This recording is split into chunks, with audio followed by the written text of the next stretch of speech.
bench and beating the Cowboys.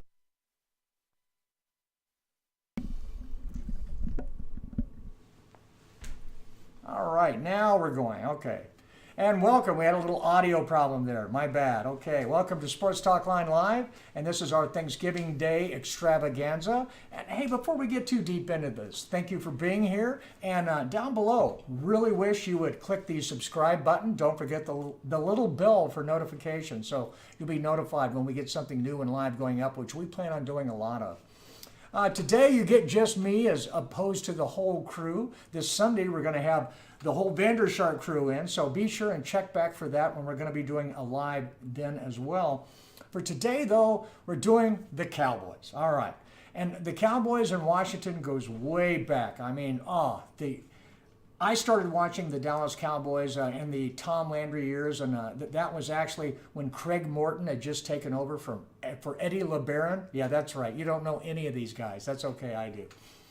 And I followed them all the way through, but I've also followed the Washington Redskins, their history, their proud history, and more importantly, how this matchup, this game, is like the old college rivalry. It's UCLA versus USC. It's a crosstown rivals, even though they're so far apart. This goes back to the old days when basically Allen became the coach and decided he wanted to take the Cowboys on, and he made it his mission to do so. And that started the rivalry and brought it to a new level, and it's never really simmered down. And it's a great thing to watch. Now, there's quite a few players that we need to look at today as I check my cheat sheet. Injuries. Yes, the Washington Redskins do have some injuries.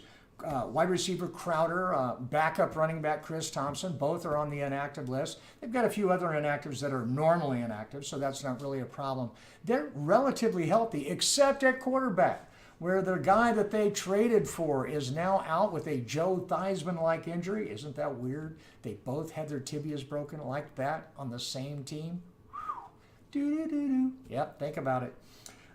Anyhow, what they do have is Colt McCoy. And Colt McCoy actually beat the Cowboys as the Washington Redskins quarterback in 2014, so he's hoping to reprise that role. But in 2014, the Dallas Cowboys did not have a front seven like they have now. Unfortunately, today, they don't really have a front seven like they have now either. And that's because Taco Charlton, the first-round draft pick, he's inactive, injury. David Irving, the guy that they got from Kansas City, who is probably the most talented defensive lineman on the team. Think about that for a minute. He's inactive due to injury. Also, Sean Lee, inactive due to injury.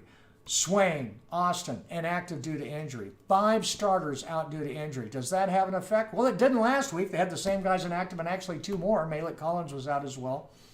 And they got it done against the Falcons. Today, however, they're going to have to go up against Adrian Peterson. Yeah, that's right. The future Hall of Famer, AP, who is not done yet. He's been having a heck of a year. He has slowed down insofar as the running like a maniac department, but he's picked up the slack in the passing game. I know he's on my fantasy team, and he's been helping me to some really nice wins here lately. So he is the real deal. You have to pay attention to him. I think the Cowboys have the team speed and the linebackers to do just that, however. So that means Colt McCoy is going to have to beat them through the air. And they're the Cowboys, who have one of the better defenses in the NFL. That's right. They've held opponents to under, I think, 3 points, 4 points, 6 points, 3 points, something like that over the last 4 or 5 games in the first half. That's incredible what they're doing. And they're keeping teams basically under 20 points almost every game. In today's NFL, if you can keep a team under 20 points, wow, you are doing something. And that's what the Dallas Cowboys defense is. But they are the classic bend but don't break defense. They give up yards. They let you convert on 3rd down. What they do is they occasionally get a turnover, or they force you to turn it over by going for it on 4th down. What they really do well is they stop you from scoring in the red zone. They make you settle for the field goal. So you came all the way down there.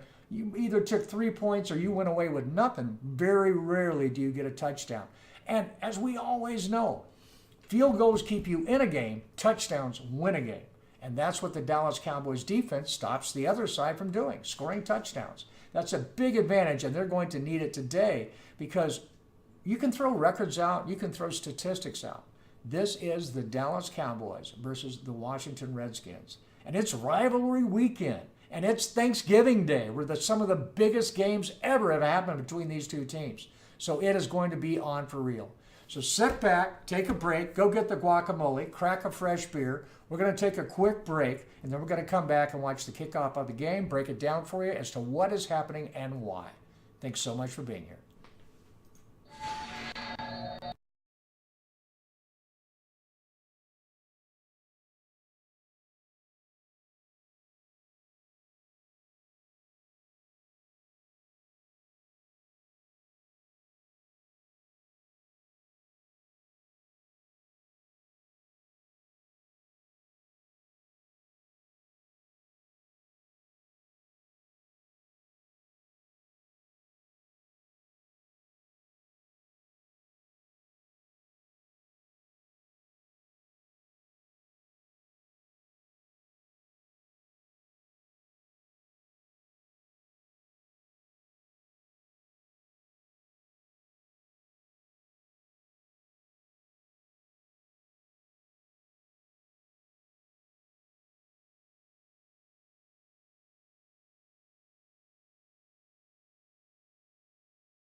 And welcome back to the Sports Talk Line Live Thanksgiving Day broadcast of the Dallas Cowboys versus the Washington Redskins. They're playing the national anthem right now. May we take a moment?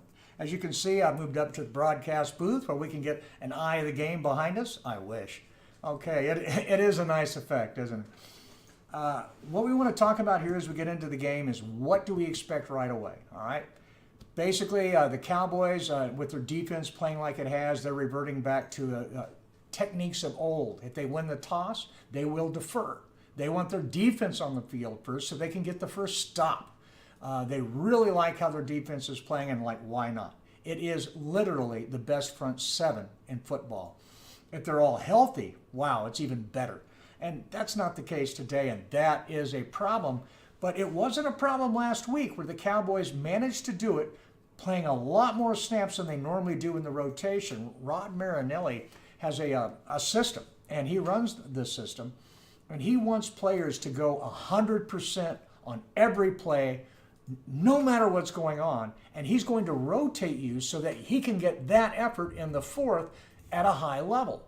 Well, when the defense has to stay on the field a long time, of course, the fourth quarter, that slows down, and the Cowboys' defense can get exposed.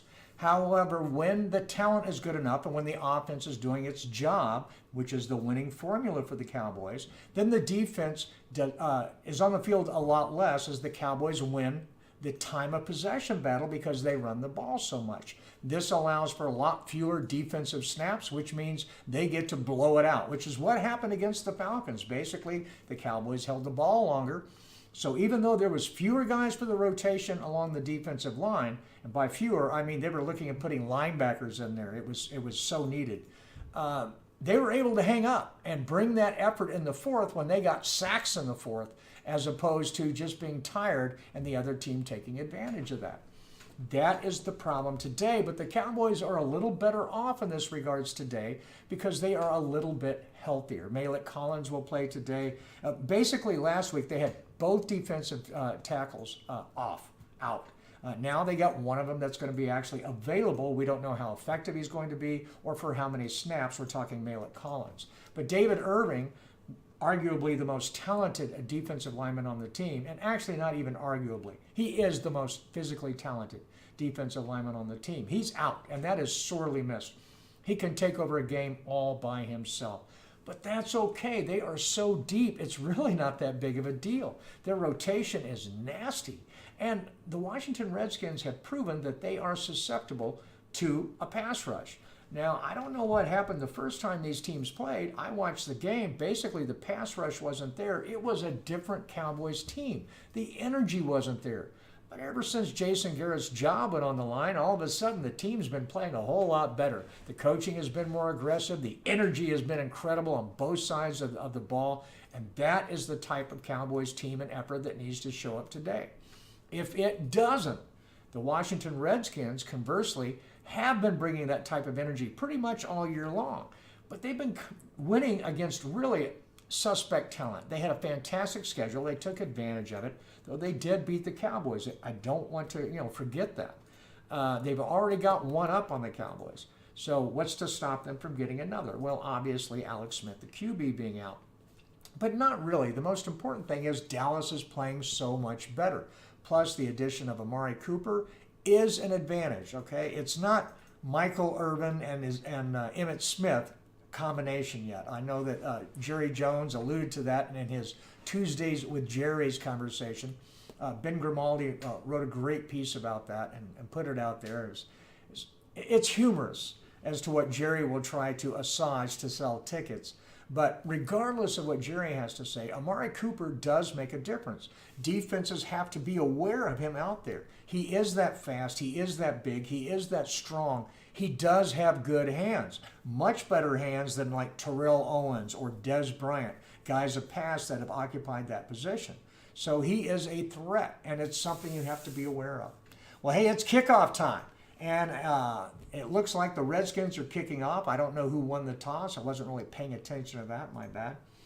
And they kick it basically out of the end zone. The Cowboys are very happy to let it go out there and just take the ball on the 25. With Tavon Austin out, they don't really have a big, dangerous return man. Austin is that guy. So anytime the other team wants to kick it out of the end zone, they're like, yeah, thanks.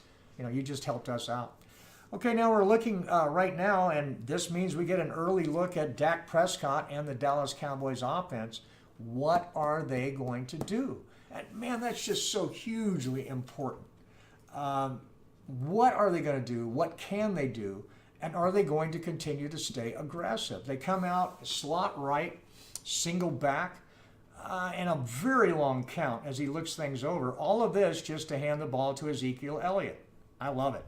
That's what they need to be doing. People are going like, why do you run on first down? Why? Because it works. Okay, they only got a couple yards there.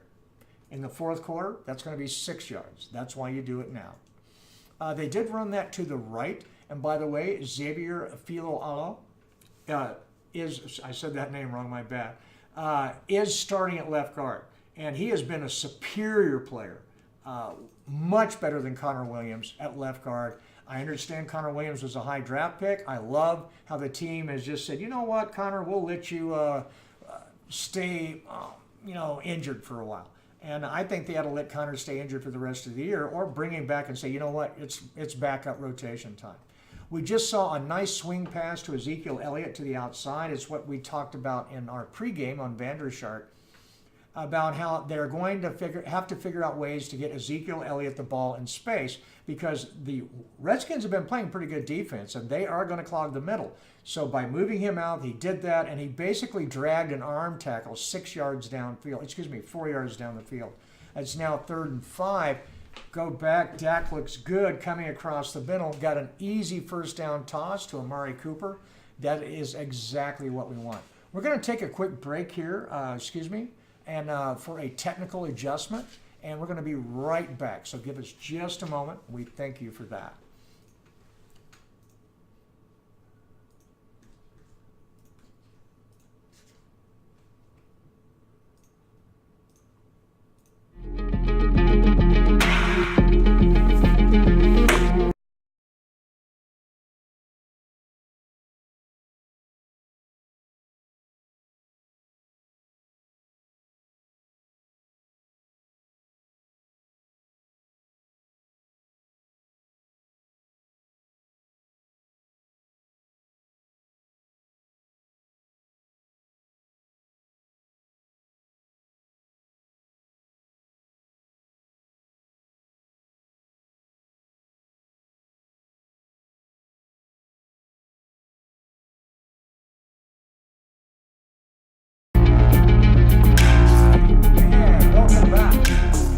We're live again. Apologize for that technical adjustment. Basically, I couldn't see the monitor. Okay.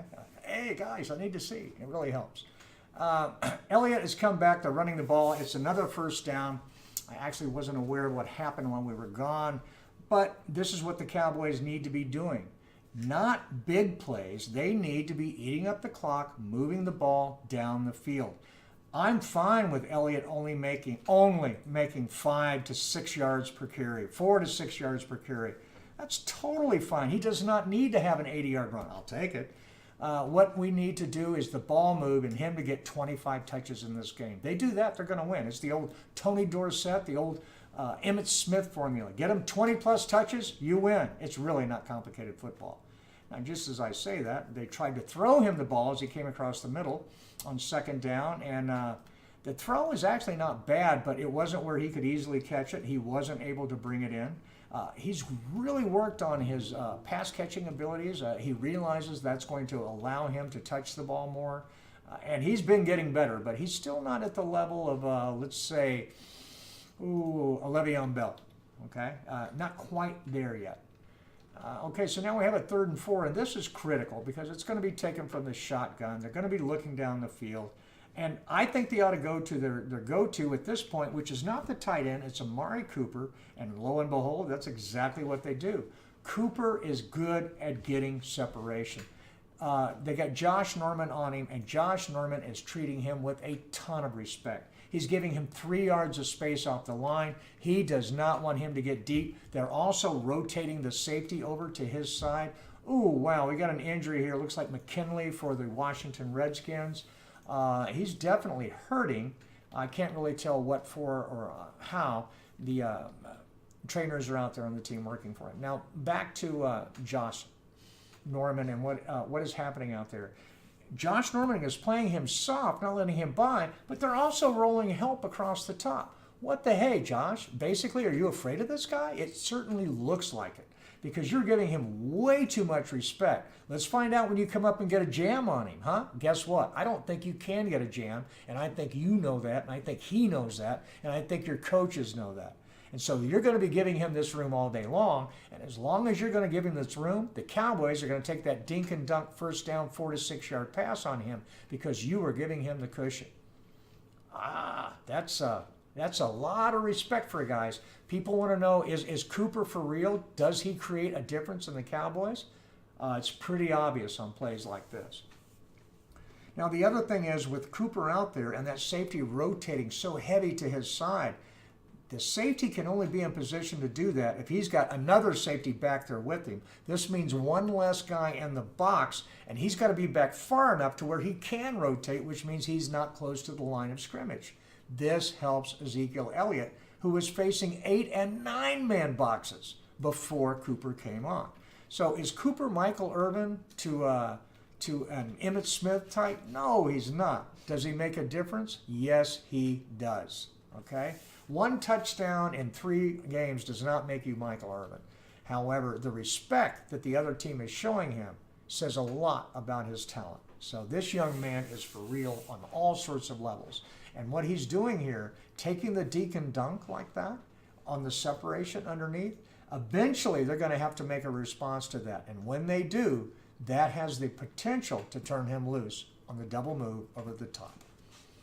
Look for it in the second half. You know they're going to do that with the double move on him because Norman is going to bite. He's got pride. He's going to look at the tape in between. He's going to see what's happening, how much room he's giving him. It's not going to be good. Not going to be good at all. Oh, and by the way, this is the Barley Forge Thanksgiving Day Extravaganza. Thank you, Barley Forge, for being our sponsor and delivering us this fine brew. It does make the day go better. And the games are more enjoyable, amazingly so.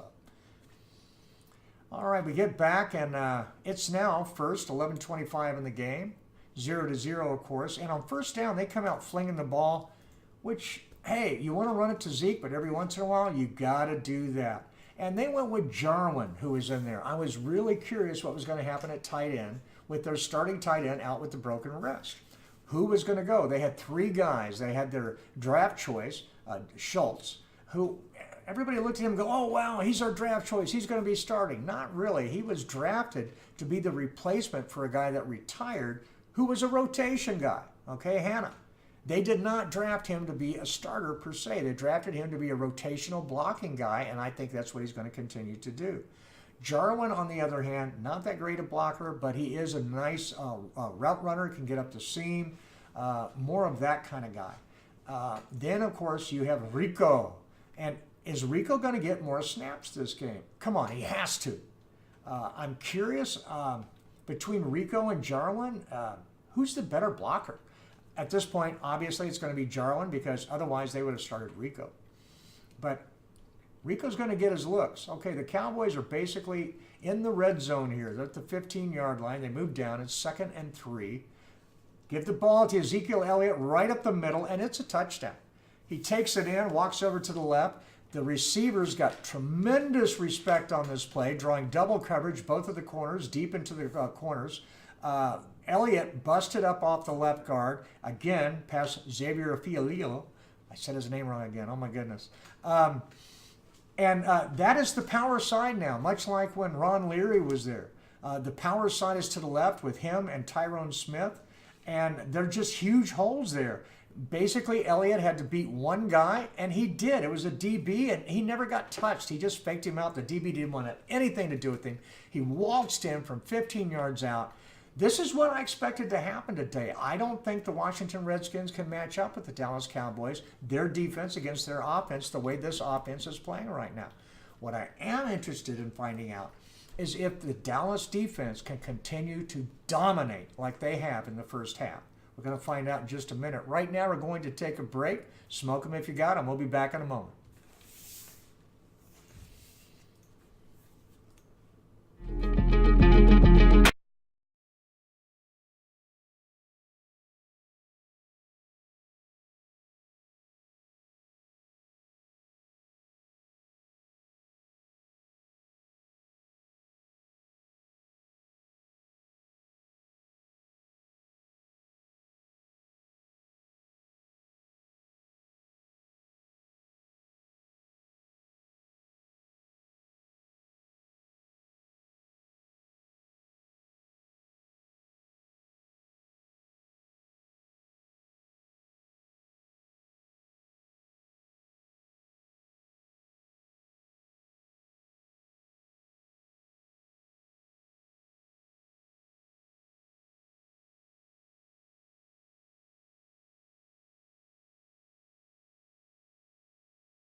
Back as the Redskins take the ball on first down, and they came out, and that didn't go anywhere. On second down, though, they did much better with a swing pass to the right side. Got about 8 or 9 yards on that. I believe it's going to bring up a 3rd and short. The Redskins offense right now, not doing that well overall. And, you got Alex Smith as a QB. He is the game manager. Colt McCoy, on the other hand, he's a different breed. He leans more towards the Brett Favre scenario, the big arm guy that's going to go downfield on you. So the Cowboys are going to have to watch for the big play. I did not say he was Brett Favre. I said he went that way. Okay, that's entirely different. This is 3rd and 1, and they're taking it from the shotgun, which is pretty interesting. That means they're going to look for the short pass. But the pressure is immense. They break it down. This is going to be a sack and a fumble, which the Redskins recover. This is what I was talking about. The Cowboys should be able to bring the pressure. They should be able to do this at will. When you can do it in the first quarter, you can do it all game long. In the first quarter, the linemen are at the zenith of their strength, man. This thing broke down, went out. Jaylon Smith closed. Colt McCoy panicked, and the ball came out. Cowboys really almost had a massive turnover early there. The Redskins totally dodged a bullet. And I must say, when the Redskins punted, it was almost blocked. The Cowboys definitely seem to be up for this game. Now, can they keep this energy going? Can they keep the rail going? Can they keep the big plays coming? Let's find out. The Cowboys are up 7-0, and I really don't see this slowing down. This could be a blow-away game by halftime. Back in a moment after this commercial break.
Thank you. Thank you. Welcome back. We are live again, and we wanted to talk on the commercial break about what's going on right here, what the Redskins are going to be attempting to do. The Dallas Cowboys on defense are just eating them alive. So the Redskins are going to try to figure out ways to counter that team speed, to counter that team aggressiveness. They're going to come back with screens. They're going to come back with counter runs, counter trays, which the counter tray is, the Redskins almost invented that play. They definitely refined it under Gibbs. Man, that was their money play. So it's in their DNA. They know how to run that play and run it well. They've not really gone to it yet. So that is what you do with teams with scintillating, superior, dominating speed and aggressiveness and pursuit. You use their pursuit against them and try to create cutback lanes, not only in the running game, but in the passing game. So they are going to attempt to do that. They already tried to get out wide with these flat passes, etc., trying to get their back in their skilled players' hands, much like the Cowboys did, but they were able to get Ezekiel Elliott out there one-on-one. They went out wide and were facing 3 guys. Big difference is the Cowboys' defensive team speed seems to be too much. Now, on offense, what the Cowboys are going to do is they take over the ball about their 20-yard line, is what they've been doing. Pound the ball with Zeke and use that to create play action and or matchup opportunities where they can make a splash play and or just move the sticks. To do this, you need to play mistake-free football, which unfortunately as the Cowboys come back, man, they get called for a false move right away. And that's not good on the offensive line. That's on the head coach. The head coach has to determine how much he's willing to accept insofar as mistakes from this team. And I think Jason Garrett has been way too slack on this. The Cowboys are often penalized in this regard, and it bites them consistently. They lose games because of it. So now because of that, they face a 2nd and 15. Prescott rolls out to the right, has to throw the ball away. Now they're facing now they're facing a 2nd and 15. That was 1st and 15, my bad. This is not a good down distance situation for the team. It takes away what they want to do, and it all came because of a mental error. Mental errors are inexcusable on winning teams. That's just the way it is, and the Cowboys keep accepting this, and that's on the head coach. Garrett, do better. All right, 3rd down. They hand off up the middle, just trying to create a little space for their punter. This is a give-up play. I really hate this, okay, on 2nd down. Now you're facing a 3rd and 13. I know you want to run the ball, but, I mean, up the middle in an obvious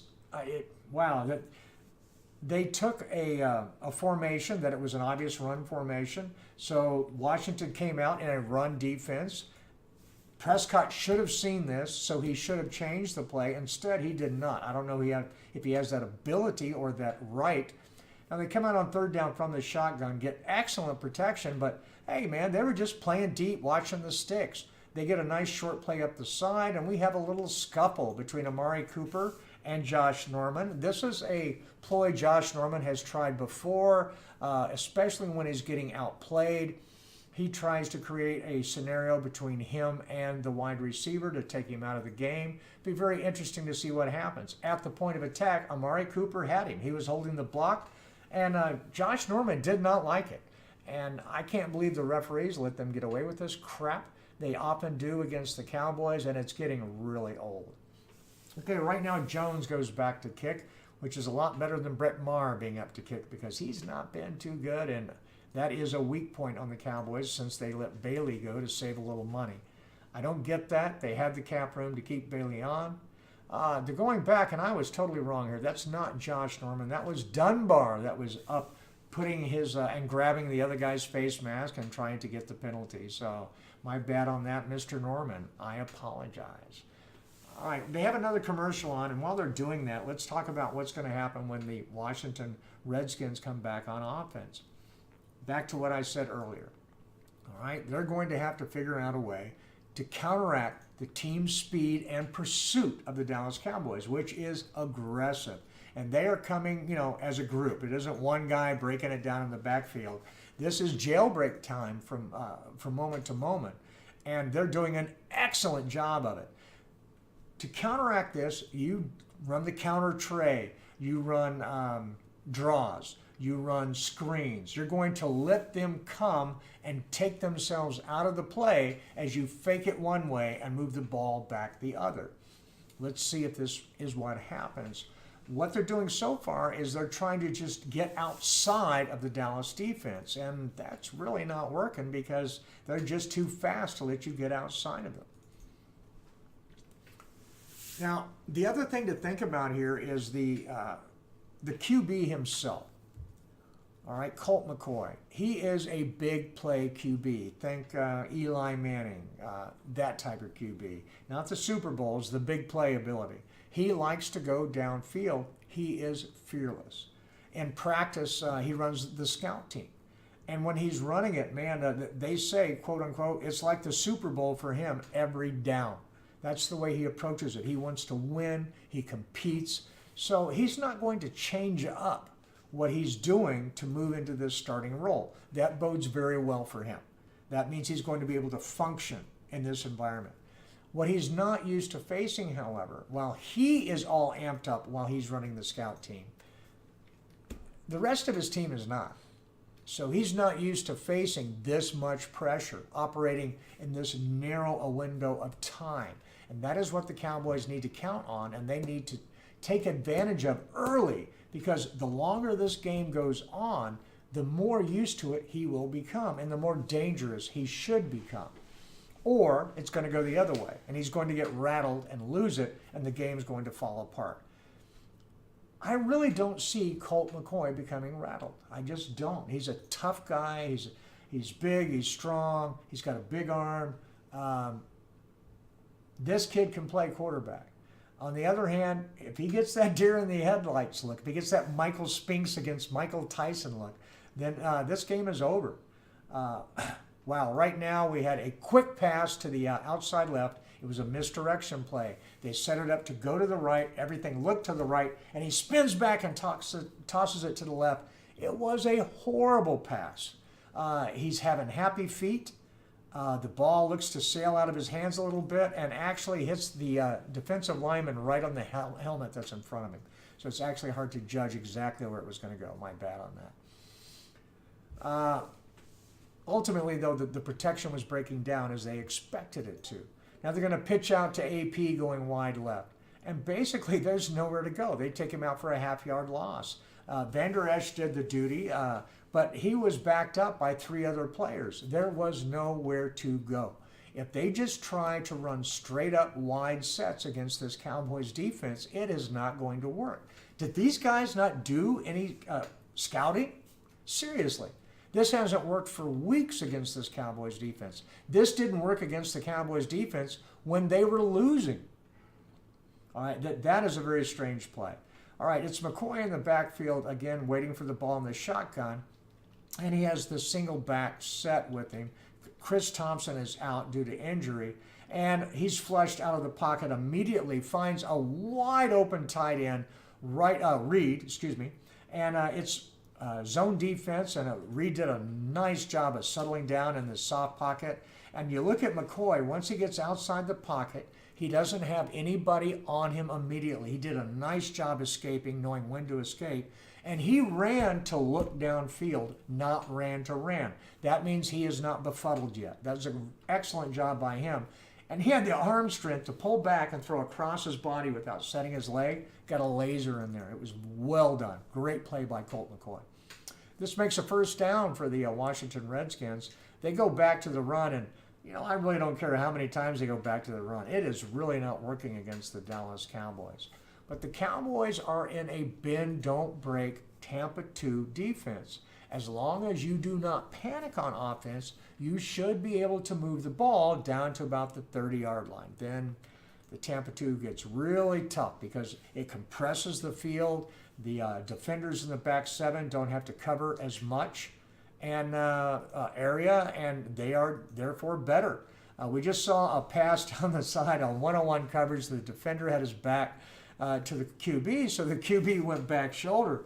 The QB made a good throw. The tight end who was the wide receiver running up the right-hand side did a poor job of coming back for the ball. Heath, who was covering him, yes, that's right, the safety on the wide receiver to the outside, saw the receiver react for the ball. He didn't look for the ball. He just reached out and slapped down in front of the guy's hands, hit the ball, never made it to the wide receiver. Plays over. Great defense pass. Okay, now we have an empty backfield on 3rd and 11. Cowboys are coming hard. They get one hand on him. He gets away, makes a beautiful pass up the middle. But again, to Reed, his tight end, Reed just wasn't very aware of where he needed to get for a first down. I believe he came up a yard short. Wow, what a friendly spot. The umpire comes in from the right-hand side, and man, he just takes the ball and puts it way up from where the guy was hit, way up from where he caught the ball, way up from where he was tackled. I don't know what this guy was doing or who his bookie is, but this was a bad spot by the referee. It all works out, however, as I believe it was Malik Collins on the Cowboys, whoever came around, definitely got one finger in the face mask of the QB as he made the throw. That should have been a call, and it was not. Okay, Adrian Peterson to the outside right. He gets 2 yards. Again, I don't get what they're trying to do here.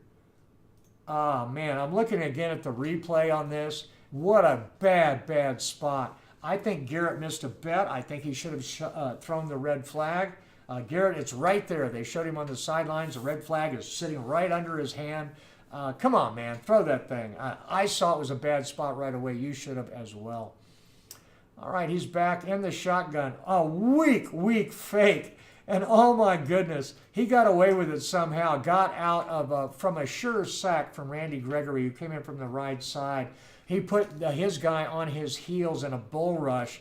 However, he just missed getting to Colt McCoy, who managed to bounce away from him as he made a one-handed grab and get to the outside. Again, Colt is a big, strong man, and he used it, but hey, he used his vision. He knew it was time to leave. He knew his guy was beat.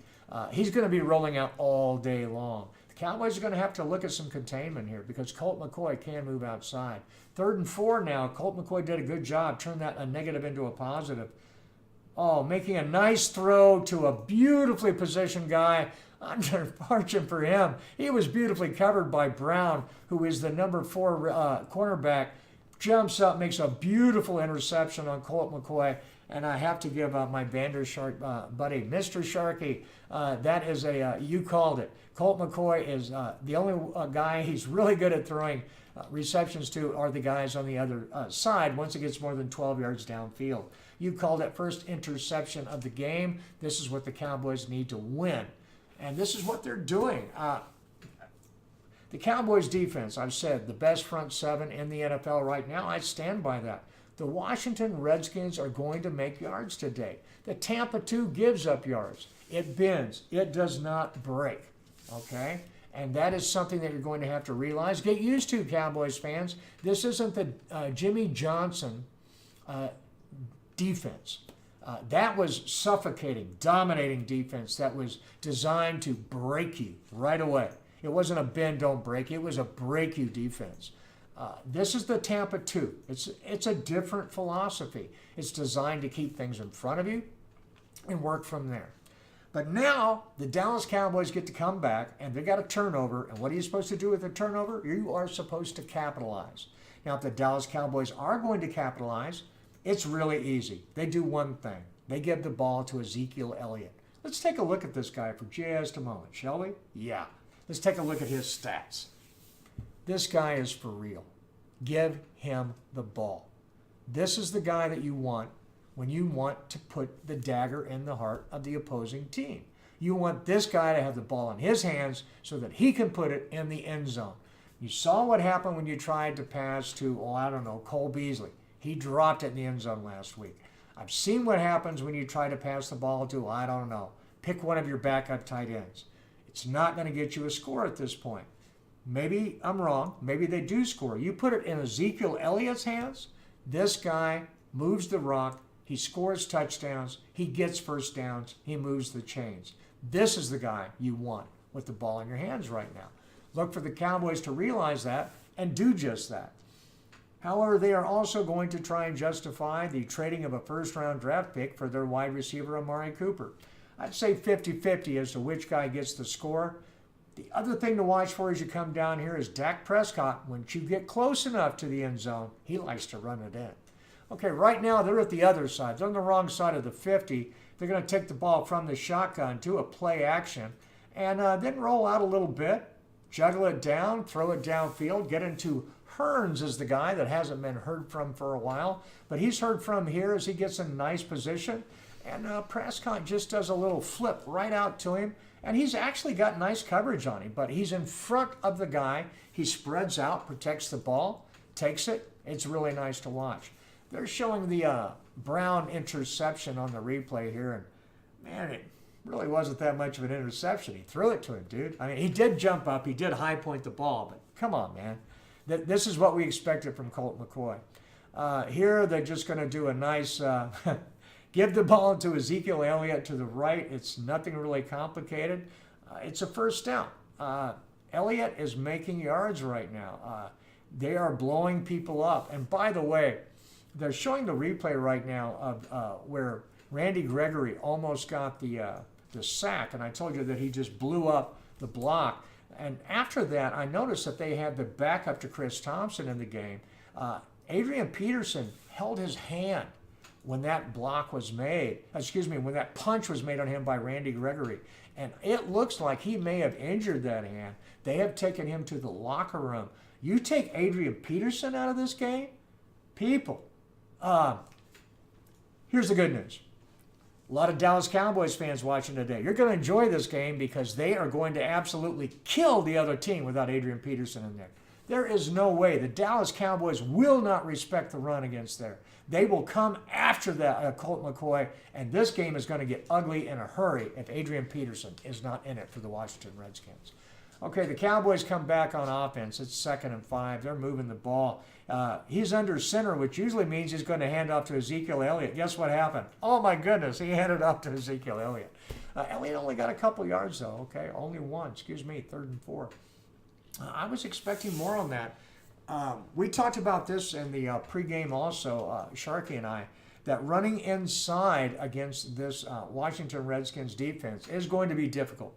They have Daron Payne, who's the rookie nose tackle. And, hey, nose tackles don't get awesome stats if they're great at stopping the run. What they do is the other team just doesn't run inside on them that much. And that's what's happening here. When Elliott is blowing it up inside, it's getting stopped a lot. Now, his touchdown run was on the inside, but still, Daron Payne's for real, and they've been pushing the pocket all game long. And, wow, just as I say that, the pocket just gets absolutely crushed and collapsed right up the middle, and that is the worst place to get pressure for a quarterback because you can't step up. It's tough to get away from when the sides are there as well. That's what happened. Prescott pulled the ball down, took the sack.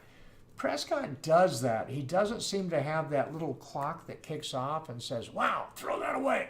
And that's a kick on him, and it's something that we're going to have to watch for. What we're going to watch for as we come back, of course, is we're going to watch the Dallas defense, and we're going to watch linebacker LVE and middle linebacker Jaylon Smith.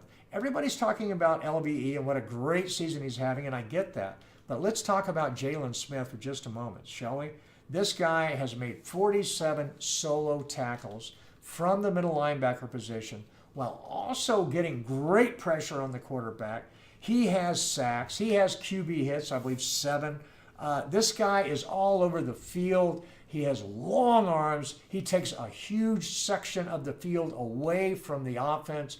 This is what the Cowboys have been wanting for years, the Urlacher style middle linebacker that is not doing purple dank, I believe is what it's called. They had it for a while there with the ex-Raider middle linebacker, first-round draft choice that was with the Cowboys. For one season they had it from him. They got out of him before he completely devolved into his disease. But now they have it again.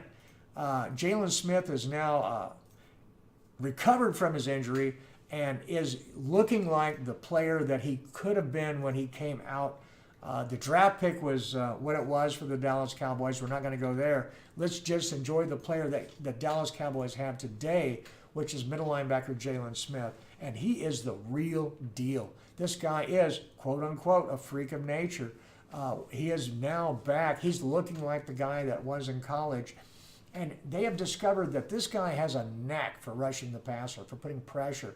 And the Cowboys, unlike the regular Tampa 2 defense, which just lets the front 4 guys come, Marinelli has started dialing up blitzes and letting them bring the pain. And this guy is the primary reason why.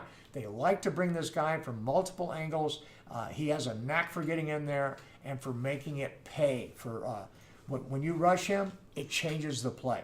And so look for this continue to happen here in the first half as the Dallas Cowboys, man, they are looking to turn this into a game that can get ugly in a hurry. Right now, it's just a 7-point game. But I'm looking at it and I'm saying, wow, the pieces are in play. And as I say that, of course, the Washington Redskins defense caused another 3 and out. Jones is in to kick the ball. Jones is a solid kicker. Him paired with Dan Bailey, that was a deadly special teams combo. Dan Bailey right now, of course, is up there in Minnesota. Hasn't missed a kick since he's been up there, I don't believe. Unlike Mayer, who has missed quite a few for the Dallas Cowboys. The kid has talent. He has a more powerful leg than Bailey, which is saying a lot. And seemingly can stay injury-free. We will see. That was the knock on Bailey, that the injured groin had got into his confidence level. He seems to have handled that quite well up in Minnesota. Here, though, Mayer missed his first field goal and then has missed quite a few. Definitely cost the Cowboys a game. 2, actually. So that is on the front office. That is for making that decision. That was not a coach's decision, my understanding. It was a financial one. One the Cowboys could easily pay. They had the room this year. Why worry about it? All right. They give Adrian Peterson the ball right up the middle. They are not the best move if you want to actually move the ball, but I understand with where the ball is, okay? They are basically looking right now at 2nd and 8, but they're inside their own 20-yard line. They're in the shadow of their goalpost. That's a different ball game back there. You have a different set of plays that you'll run. The ball right now after the gain of 2 is only on the 11-yard line, maybe the 10 and a half. And this changes things. They have a single back set under center. They go play action, though. I give them credit for that. Wow, and it works.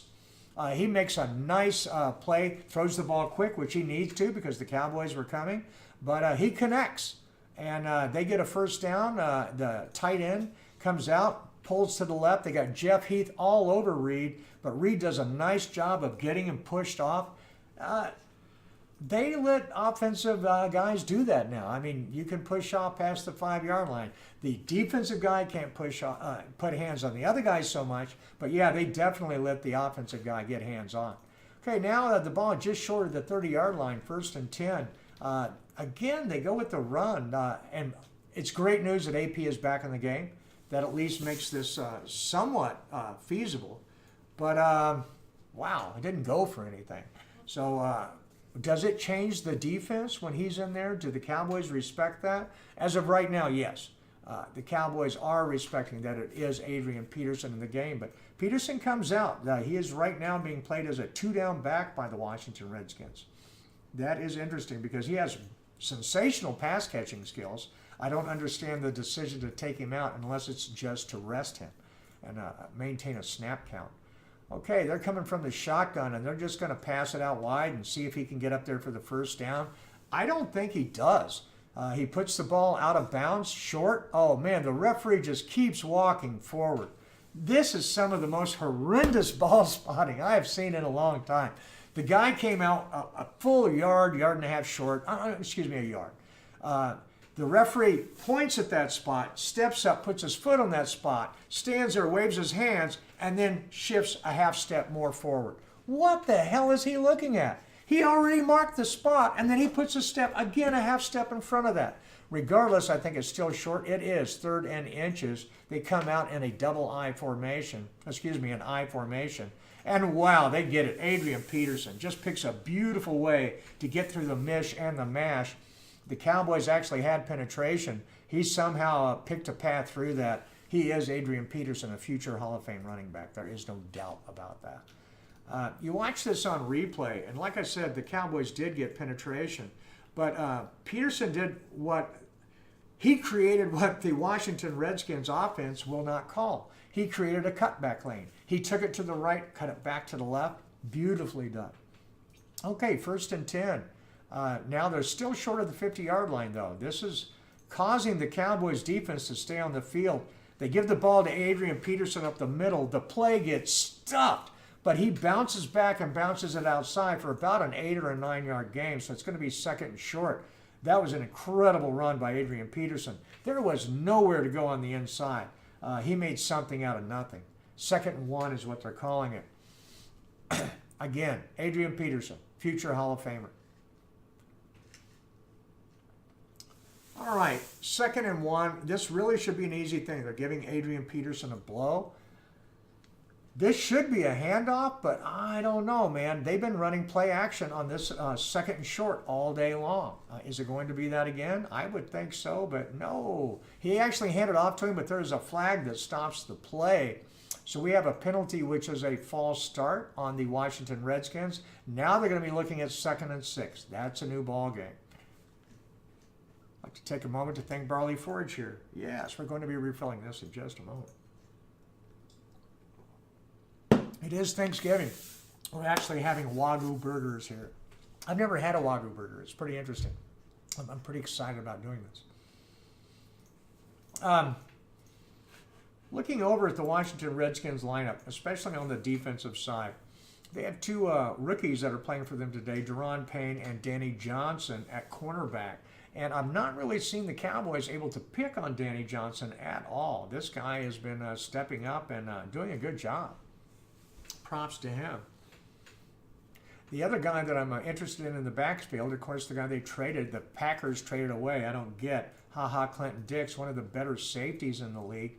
And the Cowboys have not been able to get up over the top. They've not been able to break out the big run. That's Clinton Dix doing his job. He is supposed to keep the cap on that defense, and so far, that's exactly what he has done. All right, when they come back, we look at the offense for the Redskins, and the guys that I'm looking to hear from that I've not heard from is Josh Doctson. This is a guy that, I mean, come on, he's a plus player. Everybody's talked about him. He was awesome in college. They say he's awesome in practice. And I just don't see the Redskins offense being creative enough to get him open enough. He has big games from time to time, but come on, man. I mean, this guy is a big-time talent, and you're not finding ways to get him the ball? On the flip side, the Dallas Cowboys, Chidobe Awuzie and Byron Jones have been phenomenal. When I said the best front seven in football, I mean the best front seven. Plus, you throw in those outside corners, Byron Jones, moved to cornerback, has found his zone, has found his stride. He is shutting down guys. On the other side, Chidobe Awuzie is everything the Cowboys had hoped he would be. So they are solid at the corners, and it's really helping, especially since they're not that good. Jeff Heath notwithstanding, at safety, that is not their strong suit. They're a lot deeper at cornerback than they are at safety. And that's a bit of jaded comment on that because when you have a history of having Woodson at safety, you're spoiled. You want that guy that's good. And the Cowboys haven't had that for a long time, so they're, as a fan, you're always looking for that, so you want that, okay? We're going to take a commercial break right now. We're going to be back shortly. Don't go away. We've got a lot more to bring in, some special insight. Be back.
Hello and welcome back. All right, it's the Dallas Cowboys and the Washington Redskins at the AT&T Stadium, and the Cowboys, man, they got themselves in a hole right now. It's first and 10 with 9:33 on the clock in the second quarter. They are on the 4-yard line. First and 10's nice. 4-yard line, no, they're on their 4-yard line. That's right. Ezekiel Elliott is standing in the end zone, and they do what I explained earlier. When you're inside your own 20, it's a different playbook. Gee, they gave the ball directly up the middle to Ezekiel Elliott.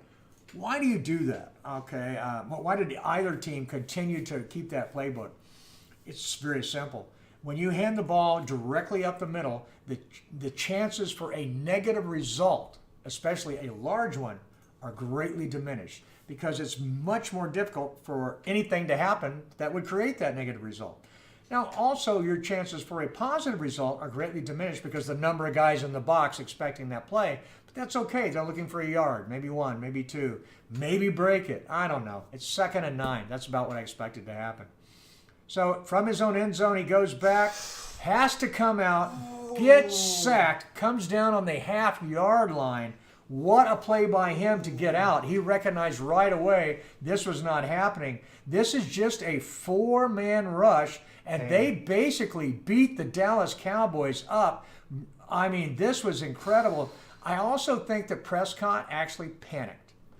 When I look at the replay, Prescott needed to trust his line. Yes, they got pushed back, but they anchored. And he saw he was in the end zone and said, I'm getting outside the end zone. So panicked or not, all right, he made a decision. How about that? Maybe not the best one. We'll not know at this point. It's now 3rd and 13, and they're going to basically hand off, which is what I expected. Ezekiel Elliott almost gets the first down, and that is why you hand it off right up the middle. Even though everybody was expecting it, they had 9 guys in the box. He ran to the power left. I've said for a while that since Suafialio has been in there, the power left is where they need to keep going. This is an incredibly advantage they have, and I don't think the Dallas Cowboys are taking advantage of it enough. Obviously not, because they keep doing other things. To the right for 1, to the right for 2, to the left for 8, to the left for 9. Come on, guys, do the math. Run it till they stop it. That's the way. That's the old NFL book. All right, Chris Jones comes out. He's not known for being the deepest of kickers, more of a directional kicker, but he lets loose one. The guy takes it on the 35-yard line. Unfortunately, it brings it back about 10 yards.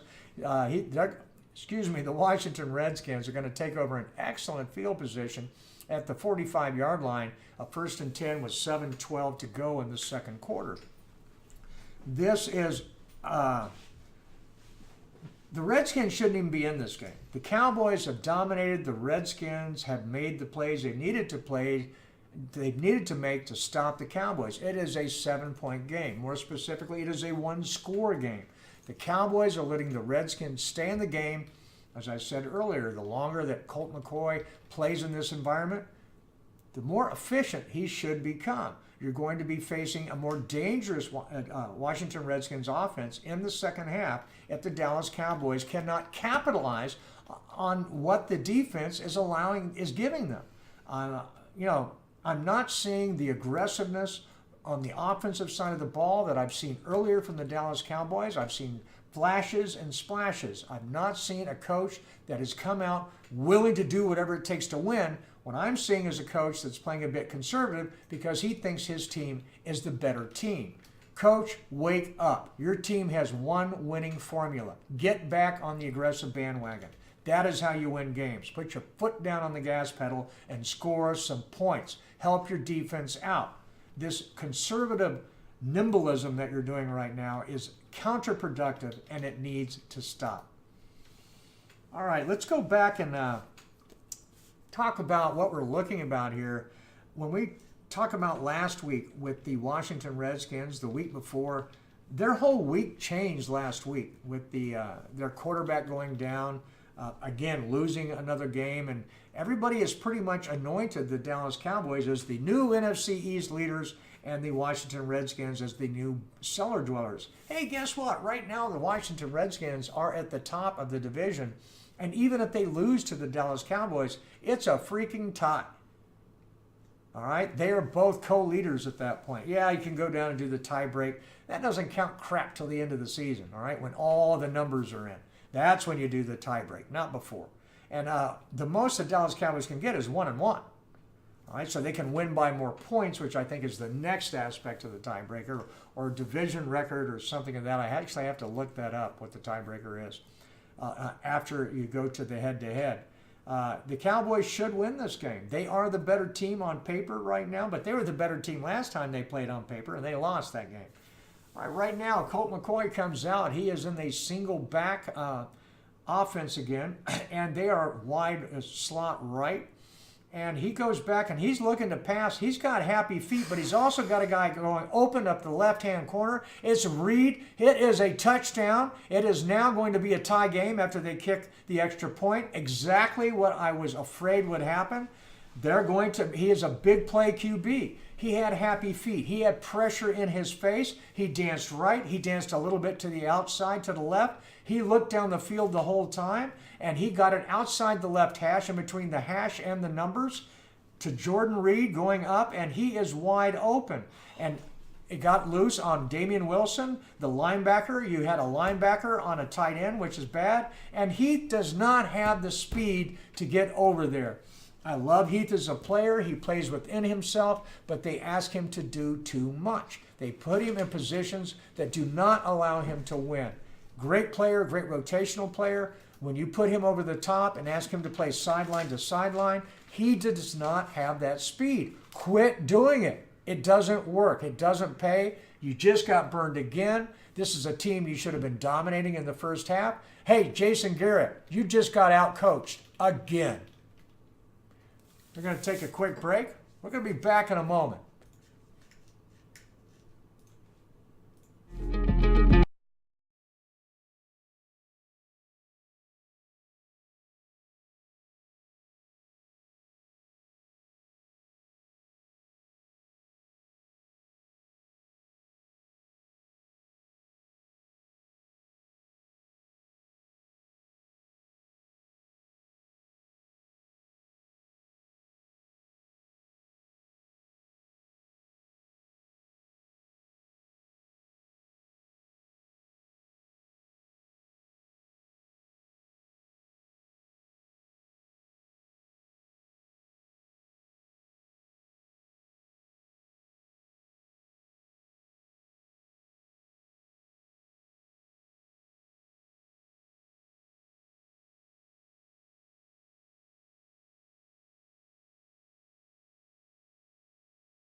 All right, welcome back to the Dallas Cowboys and Washington Redskins Thanksgiving Day extravaganza at AT&T Stadium here on SportsTalkLine Live. We're reviewing the big play by Jordan Reed and Colt McCoy, the big arm quarterback, who throws it up and gives his tight end a chance to get up the sideline for the score. Just, you can't say enough about what a great play it is by this combination. Reed is one of the true dangers that they have on that offense, and Colt McCoy's advantage is he likes to look downfield. That's what that guy does well. And so they stuck with that, and man, props to them. They found a hole in that Dallas defense when they go with that single safety deep covering sideline to sideline, and he just doesn't have the guy. He's got straight line speed, don't get me wrong. He's a 4.4 guy coming out of the combine. But his shuttle is slow. He doesn't have that quick reaction step that allows him to engage that speed quickly enough to get him sideline to sideline. I mean, he consistently comes up just a wee bit short in this range. When you allow him to cover one sideline, he generally does that very well. He's not an elite safety. He's a good solid safety. All right? Nothing bad to say about him. He's just not elite. Okay, that's the way it is. Dallas Cowboys come out and immediately hook up with Michael Gallup down the left-hand side. It's really nice to see him come back after the tragedy with his brother's suicide. I could take a moment to shout out to all people who have gone through this type of situation. And please encourage anyone who is feeling these to reach out for help immediately. There is help out there. Don't be alone. Make the phone call, Suicide Prevention Line. We will try and add that later, the Suicide Prevention Line hotline number in our section below, okay? The other thing, though, is they come down here is the Cowboys need to move the ball. Yeah, they blew it. Yeah, it's 7-7. Hey, guess what? There's X number of minutes left in the first half. They need to go down and score. And they don't need a field goal. They need a touchdown. Okay, Amari Cooper just pulled in another one. They got another first down. They come in. Cooper's on the sideline right now, though, talking to head coach Jason Garrett. I don't know what about. Elliott up the middle, nice 4-yard plow, really moves the line. You got Dallas Cowboys linemen with their helmets coming off. Great to see that type of effort coming up tight on the inside. That's what the Dallas Cowboys need to do. All right, time is getting to be not an issue, but a concern now. Okay, it's 4:58, so you just want to be aware of it. You don't need to change anything yet, but you need to be paying attention as an offense. The Dallas Cowboys come to the line 2nd and 6 after the 4-yard carry with Ezekiel Elliott. Look for more runs. Okay, now they go for the play action, and they look pretty far downfield, and man, they get a nice completion to, oh wow, 85. I can't actually quite make out who that is. Jarwin? No, Brown. Oh my goodness. Okay, this is the guy off the practice squad 2 weeks ago. Brown. Nicely done. This is a big guy. He's a guy that I actually expect to be more of a red zone target, but here he is running a nice down and comes back in to the outside for a 2-yard cutback, if you will. Now, not really an out per se, more like a hook. And he's wide open. He had managed to take the cornerback and turn him upfield before he cut back. And Dak Prescott made a really nice timing throw to him. So that's a nice weapon the Dallas Cowboys can add, and perhaps a cheaper option than Hearns. Now they come underneath, again getting the ball to Ezekiel Elliott in space as he comes up the middle and across to the left. He is covered by Clinton Dix. Clinton Dix immediately made the tackle, but hey, guess what? 7 yards. Elliott's going to call for a breather as he goes offside. I believe it looks like an equipment break. We'll find out. 2nd and 3. Suafilo is just outstanding at left guard over the past few games and seems to be doing so today. They've been running power left successfully for a while. Now they've got Rod Smith, the backup running back. He's deep in the backfield, slot right with Beasley in. And they go to the power left run, but my goodness, Washington comes in. It looks like basically from the Zach Martin position, the right guard, he cuts across and manages to undercut the running back and totally disrupts the play. Yeah, and actually, that totally was. I can't believe I just saw Zach Martin whiff on a block. That does not happen often. That might have been an assignment because that may have been Joe Looney's guy. It looked like maybe perhaps it should have been. All right, so now the Dallas Cowboys are in 3rd and 4, back in the shotgun. He's looking back, and man, he's going to get sacked. No, he doesn't.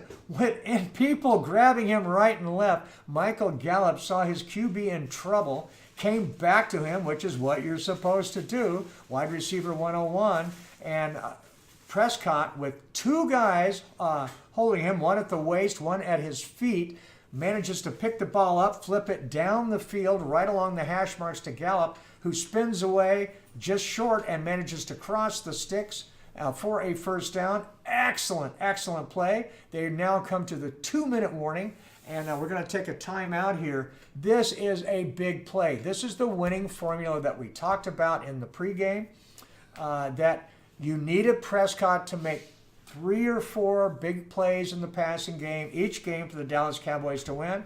Hey, this is one. This is just excellent. This is a huge play.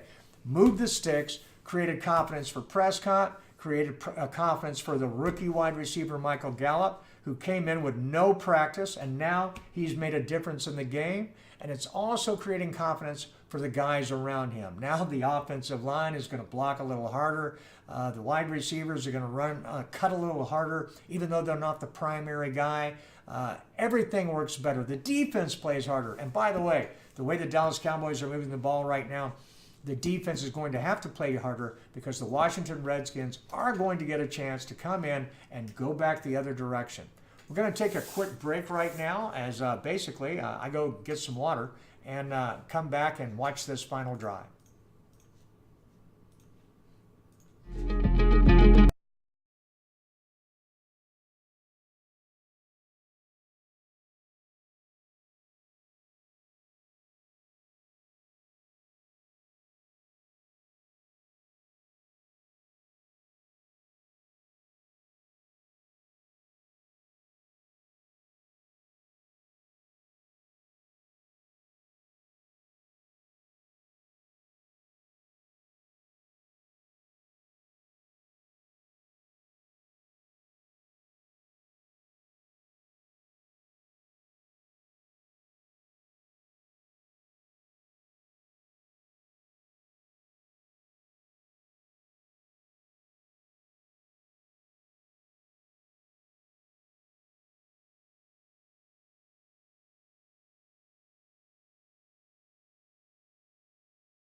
And welcome back to our Thanksgiving Day extravaganza on Sports Talk Line Game Day Live. We're here watching the Dallas Cowboys and the Washington Redskins at AT&T Stadium in Dallas.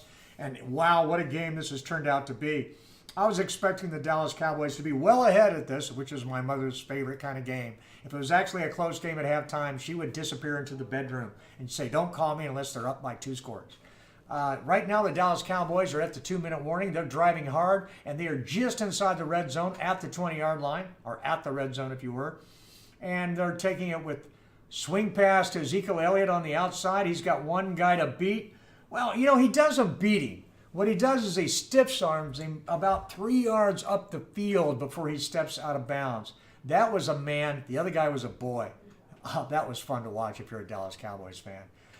If you're a Washington Redskins fan, you got to look at it and say, wow, you know, Mr. Linebacker, you went up against one of the better running backs in the league, and you did not back down. Well done. Well done. All right, they come back, all right, 1:54 on the clock. I have to give the Cowboys credit. They have really eaten the time off the clock as they come down. The defense is loving this. Man, they don't want any time on the clock by the time it comes back. Dak Prescott does a read option, rolls out to the right, does an excellent job following his blocking. And Jarwin out there doing the job on the move, being the shield. Prescott gets his hand on his hip and says, "Go here, go there, do exactly what I need you to do." He fumbles as he goes out of bounds, but hey, I mean, he was out of bounds before he gave that ball up. That was no problem. That was a great play. The ball's on about the 4.5, 5-yard line. I'll call it the 4.5. We're looking at a 1st and goal for the Dallas Cowboys with 1:48 on the clock. Wow, that's a fun time. That's a lot on the clock. The Cowboys aren't going to try and do anything fancy here. They're going to try and score. They trust their defense at this point. They are going to take a timeout right here, though. Dak Prescott did not like what he saw. The Cowboys were in a slot left, and they decided to, hey, take a timeout, and I like that call. His timeout gets refreshed at halftime, so he can use every darn one of them here. There is no reason to keep a timeout in your pocket if you think there is a need to use it. Well done, Dak Prescott.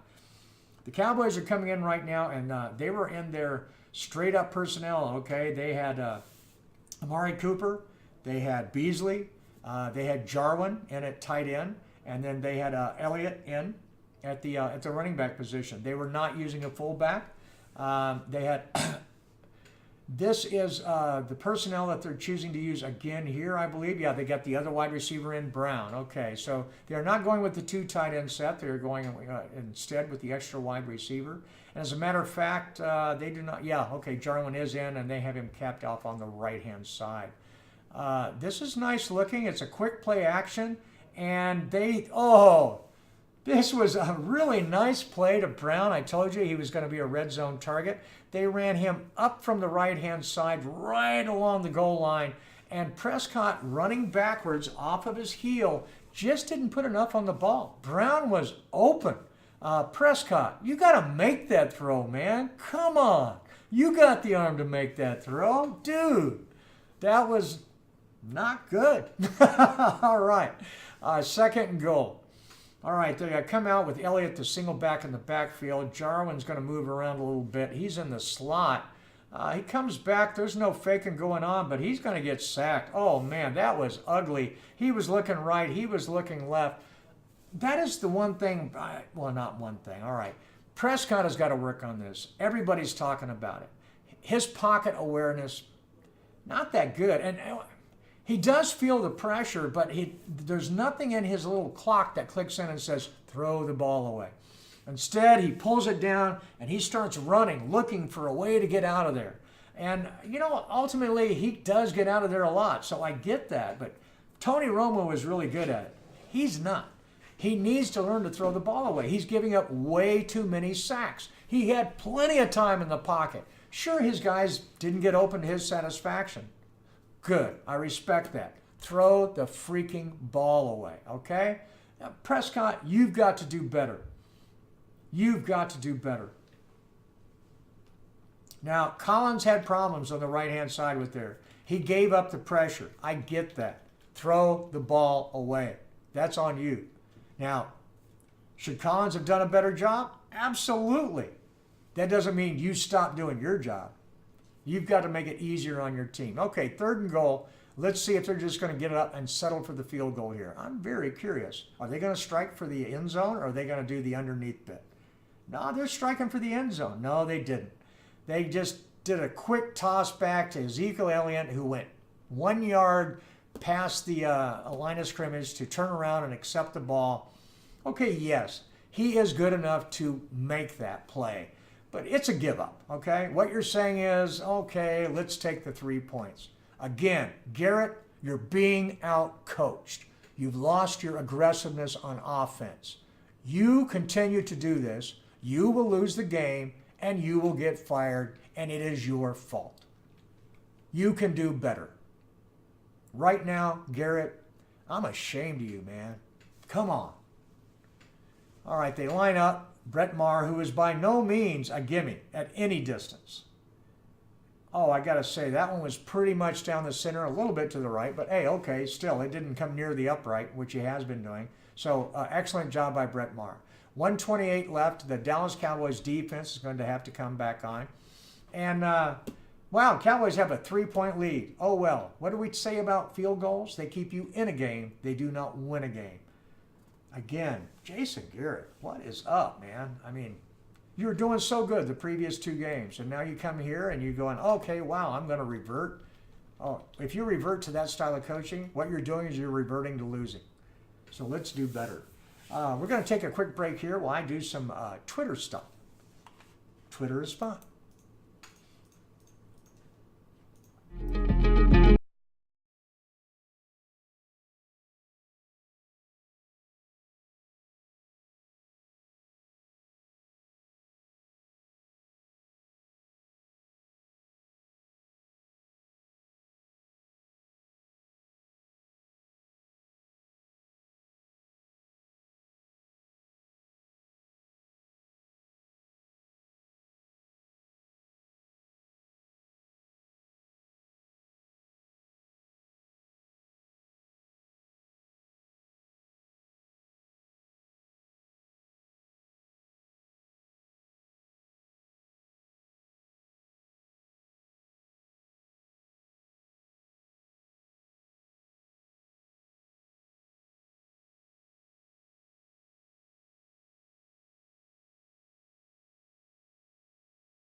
All right, and as we get back, I've been checking on some Twitter items, and we had one guy, I am one lucky dad.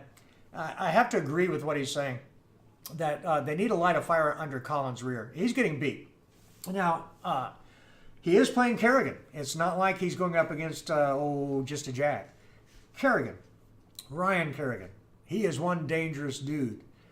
This guy is a veteran, and not only that, he's physically talented and veteran savvy. So he's definitely giving Collins a lot more than he can handle. And that's something we're going to have to watch moving forward. Okay, as we just come back here, we got a minute and 48 to play, I believe. The Cowboys have managed to jack them up the first two plays. Woods almost got an interception there. So close. I love the competitiveness of Woods, the other safety. Just needs some size on that guy. And then the Cowboys come on third down. There's a flag thrown, but there's also a sack. So we're going to have to see what happens here. The way that flag was thrown, it normally means a hold on the offensive line, which will be declined. Interestingly enough, the Dallas Cowboys this season have only had 5 offensive line holding penalties that have been accepted against them. The referees need to do a better job. I had some tweets and some videos I put up of how egregious the Cowboys were being held and not being called. I'm glad they called it this time. That's good, okay? But Cowboys take the sack, of course, instead of the hold, so it gets declined. And, hey, the sack's great. So we have Beasley back for the punt, and there's 1:09 on the clock here. Wow. The defense was such a quick 3 and out, and the way that it went down, and the timeouts that the Cowboys had in their pocket. Now, Prescott did use one earlier, and again, that was fine to use that. You're there, it's your job to score. However, they came away with 3 points, so what did it really get them? Nothing. Right now, we're 4th and 14. They definitely are going to boot it away. Beasley is not a plus kick returner, but he is dangerous. I mean, he is a shifty little guy, and they are booting the ball. The punter is standing on his 5.5-yard line. Now, after the half, by the way, when we come back, we're going to try something fun. We're actually going to try and stream to what we're doing here to my Twitter account as well, so that'll be a lot of fun. Okay, the Cowboys have the ball. There's basically about a minute on the clock, I believe, a little under. I don't know how many timeouts the Cowboys have. Maybe we can get the engineer to check that. The Cowboys going to go back. They need to do one thing, get in field goal range. That is goal 1. After that, score. So, wow, this is an exciting game. Hey, you're here for the Barley Forge Thanksgiving Day extravaganza, and we're here for the Dallas Cowboys and Washington Redskins at AT&T Stadium. Take a moment right here at the end of the first half and subscribe below. Please do. Right now, the Dallas Cowboys are up 1st and 10. There's 1:02 on the clock. My bad. I thought it was a little under. And, oh, wow, just a nice rhythm throw by Dak Prescott. Came out, dropped back, looked left, looked right, caught Amari Cooper, hit him right on the numbers. That's the way you're supposed to do it. The feet were working. Everything was working. Really well done. Cowboys come out again, slot left. Again, Prescott goes back. He tries to take a rhythm throw again to Amari Cooper. 2 things I don't like about this. 1, Amari Cooper was covered, and Prescott threw it anyhow. 2, the ball was slapped down by a defensive lineman. Come on, Prescott. You're supposed to be in rhythm, but look at what's going on. You should have gone back to the left and made the throw there, which you had a guy open to the left, not Amari Cooper, who was covered very well on the right. Come on. He doesn't get open every down. All right, slot right, but Beasley goes in motion to the left. Again, you have the one back in the backfield. And Prescott's stretching it out a little bit here. He's trying to throw, but he's got a lot of pressure, and he goes down. Again, he immediately pulls the ball down to his chest. I love the ball security. That's good. Have you ever thrown this? Just a few short little words. Throw the freaking ball away. Come on, Prescott. I mean, you've got so many sacks, and I tell you what, it's on you, man. You had time to get rid of this ball. You did. But I got to tell you what, it's not often that you get pressure from the left side, and the reason why is because left tackle is not Jaylon Smith, it's Fleming. All right, and Fleming just sucked at this in the preseason. I got to say, he came from the Patriots, I believe, and was a plus guy for them, a part-time starter. And here he's been on the right, he's been on the left. It doesn't matter where. He has sucked. So Jaylon Smith got the neck stinger last week. Thought that he was going to be okay to go. Obviously, he has aggravated it. He is not in there right now. And whoa, it happens again. Man, the pressure coming up from the left side. Fleming is getting eaten alive. And I'm telling you right now, this is on Jason Garrett. Jason Garrett did this a year ago with the Atlanta Falcons. Jaylon Smith went down. They put a subpar performer over there in green who got eaten alive on that left-hand side. He gave up 6 sacks by himself. They're leaving Fleming alone over there. He cannot handle the pressure. Come on, Jason Garrett. You got taught this, and it broke Dak Prescott. He had happy feet the rest of the season, and you are doing it again. Cowboys punt. Man, you had a chance to score there, Cowboys. And that, again, that's Jason Garrett. Oh, nice job done there on special teams. The ball comes down. The Cowboys special teamer manages to go down and flip the ball back upfield just before he crosses into the end zone. Very good awareness by himself. That was number 14, one of the wide receivers. I think, oh man, Lance Lenore. That's who that is. Yeah, it just came to me. That was an excellent play by him, especially after the bonehead penalty he got last week, hitting a guy that was out of bounds and costing up 15 yards for the Cowboys in a critical situation. Hey, Jimmy Johnson would have cut his rear. All right, yeah. All right, we're coming back. The ball is now in beautiful position if you're a Dallas Cowboys fan. Not so if you're a Washington Redskins fan. 15 seconds on the clock. Yeah, they're not trying to do anything. They come out in the victory formation. They're going to take the knee and let it go to halftime. All right, we're going to take a little break here as we go to halftime as well. We're going to come back before the Cowboys come back, so don't be gone too long. And we're going to have a lot more to talk about what happened in the first half, break that down for you, and also what to look for in the second half here as the Cowboys are up by 3 whole points. Wow, this is anybody's game.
And welcome back to the halftime aspect of the Dallas Cowboys versus the Washington Redskins at AT&T Stadium in Dallas. This is the Barley Forge Thanksgiving, and thank you, Barley Forge, for the beer. It's great. I couldn't make it through this without that. It's excellent craft beer. Please do try it. And this is our Thanksgiving Day Barley Forge Extravaganza. We're here with the Dallas Cowboys game, as I just said, and we're also trying to put this broadcast on Twitter. So if you are watching us on Twitter, we thank you and welcome you to the broadcast, and hope you enjoy that as well. We're actually working out the nuances of this, so if you aren't able to get us on Twitter, we apologize, and hopefully we'll have this all worked out. This Sunday, we're going to be doing it for real. We're going to be broadcasting not only here on YouTube, but also on Twitter simultaneously. We're going to simulcast that, and that should be a lot of fun. So we ask everybody to come back. What I want to talk about right now is what's going on in this game. And what's going on is the Dallas Cowboys had a big advantage. They had a big advantage in energy and matchup and everything in the first half, and they failed to take advantage of it. I mean, they're up by 3 points. That is nothing, especially in today's NFL. And they're letting a journeyman QB in Colt McCoy, but a guy who has talent, who has spent time working on his craft. This is not a guy that has mailed it in. A lot of teams want this guy as their backup quarterback because he works at it. He runs a tough scout team. This guy studies every day. He lives in the film room.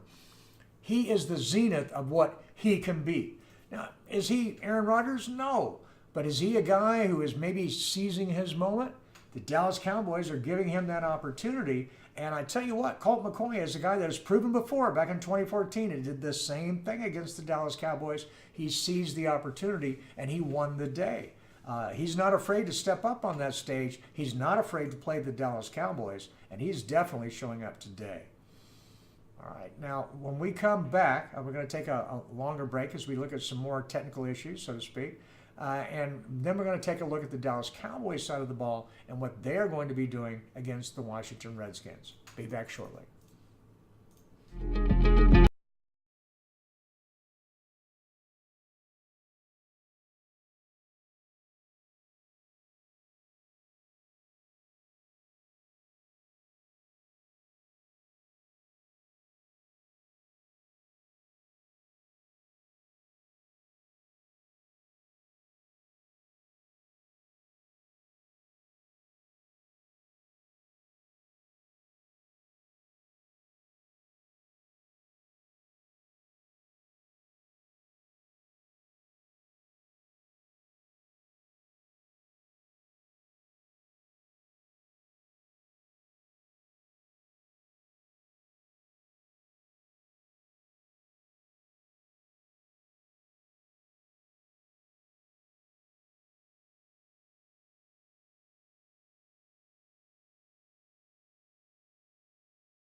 And welcome back to the Barley Forge Thanksgiving Day Extravaganza.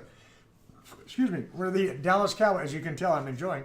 As we watched the Dallas Cowboys and the Washington Redskins match up at AT&T Stadium in Dallas. And actually it's just north of Dallas, okay? It's a place called Frisco. Awesome town. I got to tell you, got a lot of personality. It's a great little town. What's happening here is the Dallas Cowboys are up by 3.7 to 10 at the half. They have an awesome halftime Salvation Army extravaganza going on. Jerry Jones does know how to put on a good show. Cowboys Nation just wishes he knew how to run a good team. What's happening right now is let's look at some very revealing and interesting halftime stats by the Washington Redskins. Colt McCoy, 7 for 14, 116 yards, 1 for 1. That's 50% passing completion. Not good. 1 touchdown, 1 interception. Not good. Adrian Peterson, 7 for 17, 2.4 yard average. 2.4 yard average. Dude, the Cowboys should be killing these guys. It's not the case, okay? Not the case at all. Now we're going to flip it over and look at the other side. Look at some interesting stats. Dak Prescott, 16 for 21, 146 yards, 0 touchdowns, 0 interceptions. He plays very careful with that ball, but he also gave up a crap load of sacks. Ezekiel Elliott, 11 for 58, 1 touchdown, 5.3 average. They should be killing the Washington Redskins, but the Washington Redskins are playing opportunistic, they're playing smart, and the Dallas Cowboys are playing conservative. And conservative gets you beat. That's just the truth of it. If you don't believe that, look at Jason Garrett, because that's been his mantra, has been conservatism, and that works when you have everybody healthy, everybody firing on all cylinders. But what's happening right now is Malik Collins is getting owned on the right-hand side. Fleming, who's playing for Jaylon Smith on the left, is getting owned on that side. Dak Prescott's running for his life now. And this game is blowing up in Jason Garrett's face. When he had the players in the game early and he had the advantage, he did not take advantage. He did not press the gas down, and that's what happened. It's embarrassing to watch when you see a team like the Dallas Cowboys, who have the talent, who have the players in positions to make the plays, and the coach will not pull the trigger. He will not fire his team up to go for it. I'm flabbergasted. I love Jason Garrett, the man. I loved him as the player, the guy that came back on Thanksgiving and won him for the Dallas Cowboys, starting for an injured Troy Aikman back in the day. He just threw it up deep to Alvin Harper. He went for it, and now he's not. What happened to you, Jason Garrett? Man, come on, do better. On the other side of the ball, the Washington Redskins have nothing to lose, and they're just making big plays on defense, big plays on offense. That is what has kept them in the game. I said before, this was a big play quarterback, Colt McCoy. That's who he is, Eli Manning style. He's not going to have fantastic stats. What he's going to have is a win at the end of the day. That's what he's lining up to do right now, unless the Dallas Cowboys change up. We're going to be back in a minute. I've got to look up some stats, do a little Twitter. We'll be back shortly.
All right, welcome back to the Barley Forge Thanksgiving Day Extravaganza, Dallas Cowboys, Washington Redskins, AT&T Stadium.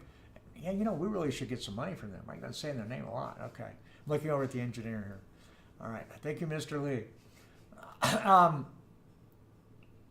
can't believe it's a three-point game. Dallas Cowboys have dominated in every phase of the game, except scoring and aggressiveness. They're playing conservative. They're playing back on their heels. But there are problems. As on Twitter, Ben Grimaldi, one of the writers at Pro Football Talk Line, Sports Talk Line writer, many years, has pointed out that Dallas Cowboys tackles are getting just whipped. Malik Collins on the right, the guy that was supposed to be the man there to solve all sorts of things, he's getting owned by Ryan Kerrigan there at the end of the first half. He was doing okay early. But the Washington Redskins have picked up energy. Jaylon Smith, who started, was not able to last from the neck stinger he got last week. He's out right now. And frankly, the Dallas left tackle replacement, who came from the Patriots, has just been pitiful. I mean, he's getting owned on the left side, and Prescott is running for his life, and the Cowboys have made no adjustments. It's the same thing that the Garrett did last year against Atlanta when he kept getting whipped on the left side and gave up 6 sacks. He gave the man no help. He just said, well, okay, I just hope it works out better. Yuck, yuck, yuck. Well, that really didn't work out well then, and you have not seemed to learn your lesson. I'm shocked by that because normally you do. You're slow to respond, but given enough time, you do tend to fix things. You have problems with game management, getting plays off on time. Took you an off season to get that work, but you got it worked out. You worked on it in the off season. Other things that you've had problems with, you've worked on. Why haven't you worked on this, man? Your lack of aggressiveness is one thing that you haven't worked on. Now we just added another, and it's obvious. You need to get better at your flexible game time machinations. You need to be able to react at halftime. Your halftime adjustments have been horrible. You better come back from the halftime this time, and you better come up with a solution on the left-hand side to help your left-hand tackle. That's Dak Prescott's blind side. He's already proven to you, Dak Prescott has, that he will go freak on you if you just let him get blitzed from the left-hand side over and over and over. And I don't mean them bringing an extra guy. I mean just getting blitzed, getting run over. You've got to do better here, Garrett. You've got to line up. All right, Dallas Cowboys are going to come out, and they are kicking off. Again, as we saw in the first half, it didn't work out. Dallas Cowboys had to take the ball right away. Now they come out, and the ball goes well out of the end zone, which the Redskins let happen. Mayer does have a nice leg. That is a good thing about him, because right now you do not want the special teams to come into play and become an issue for the Dallas Cowboys. Because right now, understand, they have issues. This game does not feel like they are in command. Though they dominated statistically, they are not in command. This is a three-point game, and the Washington Redskins are very aware of it. They are not playing like a team that is down. They are playing like a team that is looking for blood. Colt McCoy comes to the line. He does not have the Michael Spinks look in his eye. This guy is looking to do damage. And, I go back to the 2014 game that he did. And we're going to talk about this while the Redskins, run their offense right here. And they're running to the outside right now successfully. That was a nice little gain there, 5-yard gain to the outside. That wasn't happening in the first half. The Cowboys' defense is befuddled by what's going on. And, I lay that again to the lack of the reaction, the lack of aggressiveness by the coach. He's putting his defense in this situation to where now all of a sudden they're having to contend with a team that has confidence. Right there you got Colt McCoy, went down, dropped back in the pocket, rhythm, look right, look left, took a deep shot down the left-hand side. Overthrew. Jones had good coverage. Overthrew, which is what he should have done right there. He put the ball where only his guy had a potential shot at it. The point is, he went back. He was comfortable. They called that play. They're looking for that play. They are taking shots downfield. I've not seen that from the Dallas Cowboys. I have not seen them take shots downfield. I have seen them take the underneath and I've seen them fail to convert when it counts, making mental mistakes. Wow, nice pressure. The Dallas defense, you've got that much ability to bring that much pressure. Dial it up, man. Dial it up. I get that, bend, don't break. We were talking about that earlier, how the Tampa 2 is a bend, don't break philosophy, whereas the old Jimmy Johnson style defense was a break you philosophy. I think they have the talent to switch, to do a break you philosophy. Cowboys just got called on a cheesy little back of the jersey hold by Byron Jones. Had no effect on the play, and Crawford just Tyrone Crawford of the Dallas Cowboys, defensive end, defensive tackle, chief, cook, and water boy, just abused him. And rather than get called for like hitting him late, he knew that he wasn't going to be there right on time. So what he did is he just stuck out his hand and looked away like, okay, I'm not even looking at you. And just like slapped him into the ground. I mean, it was beautiful, man. It was nice to watch. It was nice to watch. It was well done, Crawford. Well done. I like that technique. The look away technique should now be called the Tyrone Crawford technique, because you definitely have brought it to a new level there. And by the way to bring the pressure. You're doing it from the defensive end and the defensive tackle position. Is there any place that you won't play on that defensive line and bring pressure? Wow, Tyrone Crawford, well done. All right, they're lining up right now. It's second and 9. They throw the ball out to Adrian Peterson in space. I think that's a great idea, and he got one-on-one on a linebacker, which is what you want.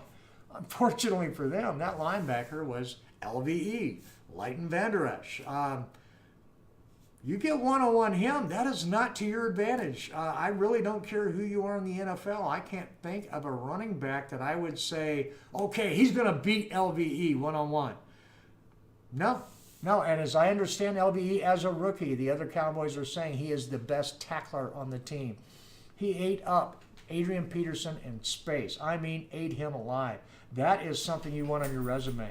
Again, I watched Colt McCoy roll out, and he has a unique ability to he's not quick, but he just manages to slide his hips to the side, this, that, whatever. Avoided a sack, but the Cowboys kept coming. They were coming in waves and still managed to get him down right at the line of scrimmage.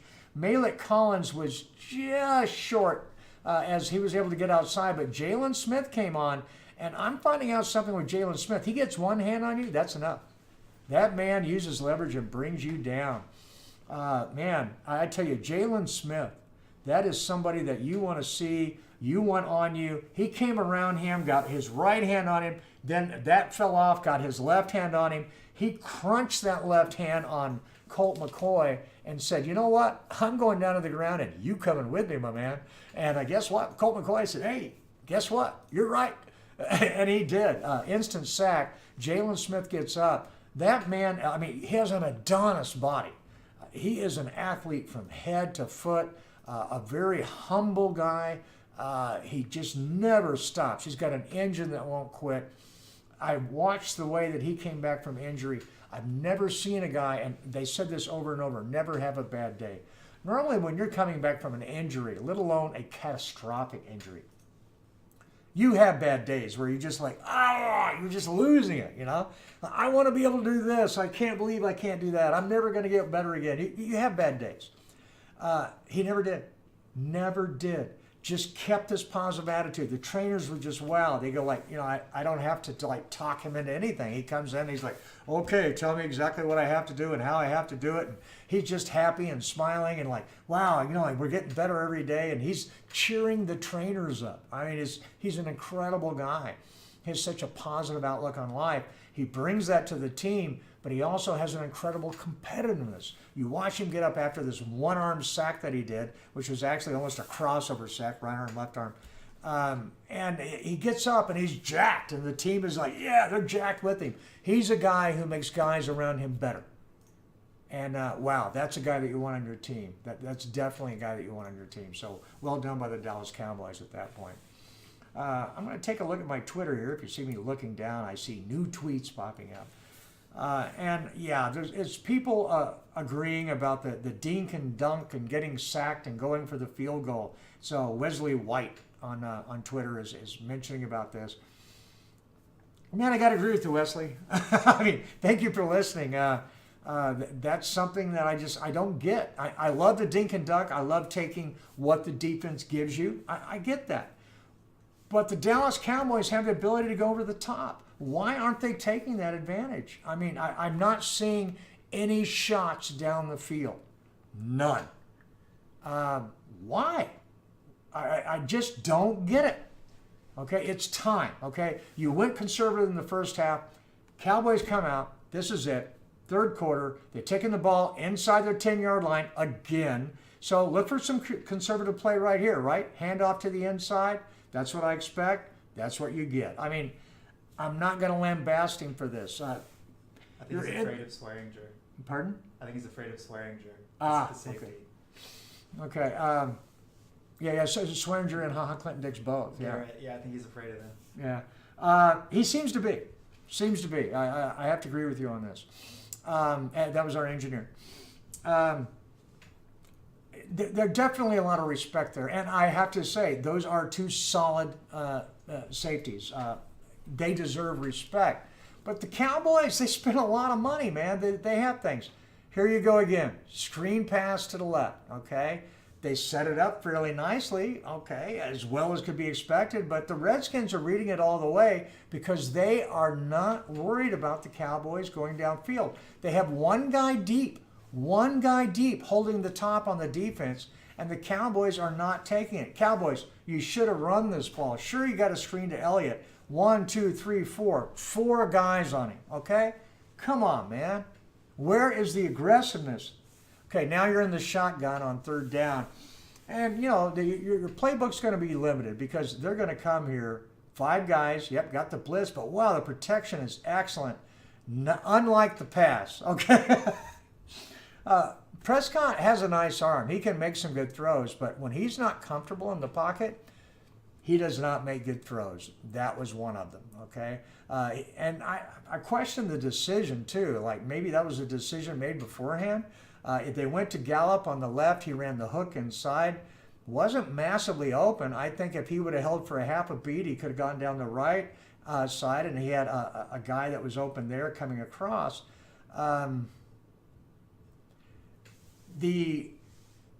Prescott does not turn the ball over, and that is a benefit. But at what cost? You know, at what cost are you going to continue to do that and give the other team a chance over and over again to stay in the game?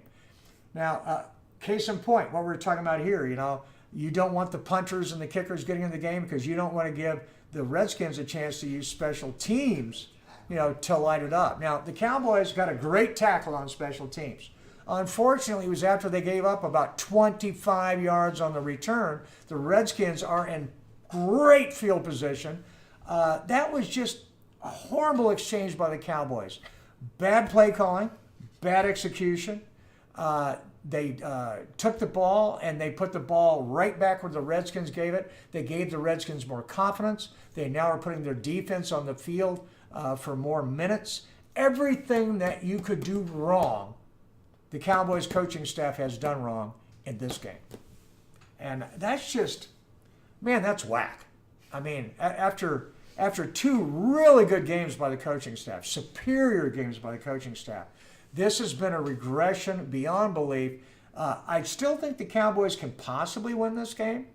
And I say possibly because at this point they're not a favorite. The Redskins are in control. The Redskins have momentum. This is a momentum league. It's the way it's set up. I saw, I believe it was Terry Bradshaw mentioning this early on one of the channels. You know, why was it the Eagles last year and the Eagles this year? The Eagles this year actually are a better team on paper. Why? Because they had momentum last year. They knew they were winners. They were playing like winners. That's the way this league works. It is the ultimate team sport. When you believe in yourself as a team, you win. All right. Now that means coaching. There's a lot of things that comes into play there, but ultimately coaching. The better teams. Otherwise, how do you explain the New England Patriots? Okay, there is no other explanation for the New England Patriots. Coaching, ownership, coaching, it's superior. All right, the Dallas Cowboys have a problem there. They have a problem on two fronts. The ownership, definite problem. Jerry Jones, props to you, my man. You know how to make money. I mean, wow. You seriously know how to make money. However, right now, your goal is not to win a championship for the Dallas Cowboys.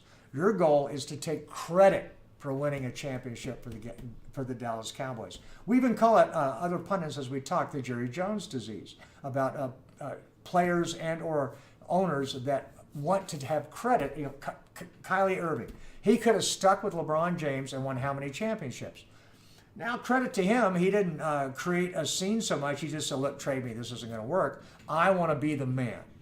I don't want to win championships with him. I want to see if I can win championships by myself. Okay, now, me, I disagree with that. I think that is selfish. I think that a team just paid you a lot of money, and you came in and you just told them, you know what? Wow, thanks for getting all these great guys around me, but I'm really that vain, okay? Regardless, I respect your position, not because I respect you, but because I understand you're telling the truth. I think that's the case there with Jerry Jones. Jerry Jones doesn't want to win a championship above everything else. He wants to win the credit, the acclaim for being the man. He wants to be the GM, he wants to be the coach, he wants to be the quarterback, he wants to be the running back, he wants to be the guy that brings back the kicks, he wants to be the guy making the interception. And if not the guy, he wants to be the guy that has the credit for getting those things and doing those things. And his chasing of that, though I have to give him a claim for the passion and the energy that he puts in it. He's totally ripped off the fans and the team that he has created, these players, these professionals, by this passion of chasing acclaim rather than the goal of winning. And that is going to be Jerry Jones' downfall and his legacy. The guy that wanted the fame more than he wanted the victory. And you know, in the Hall of Infamy, Jerry, you're getting to be number one, so congratulations on that. Right now, we're watching the Washington Redskins march down the field. However, right now they have a 1st and 15 after a a penalty gone astray. It happens. But they are on the 30-yard line, and that is the wrong side of it for the Cowboys. Come back. It's a rhythm pass right across the middle. Exactly what I had talked about was going to happen is happening with the Dallas Cowboys. And more importantly, with Colt McCoy and the Washington Redskins. They are getting into rhythm. The Cowboys have let them stay in the game. They fought hard. Colt McCoy is learning how to play at this speed. All right, this isn't the speed that he faced in practice. This is game speed, and it's a lot quicker. And the Dallas Cowboys defense, I bet you as soon as we check it, we'll find out they are losing the time of possession, and they look tired. So yeah, if we can get a check on that, on the time of possession, that would be great. Now they run a simple sweep to the left, not Adrian Peterson, and it makes 3-4 yards. Gets them a first down. Oh, unfortunately for them, Trent Williams, their left tackle, and he is their best offensive lineman. He is not feeling well. He is down on the ground and he is groaning, and it looks like, I'm looking at the replay, it looks like his right ankle. It looks like his right ankle did a tweak as it was kicked out from under him and it went back and forth, and he's in obvious pain.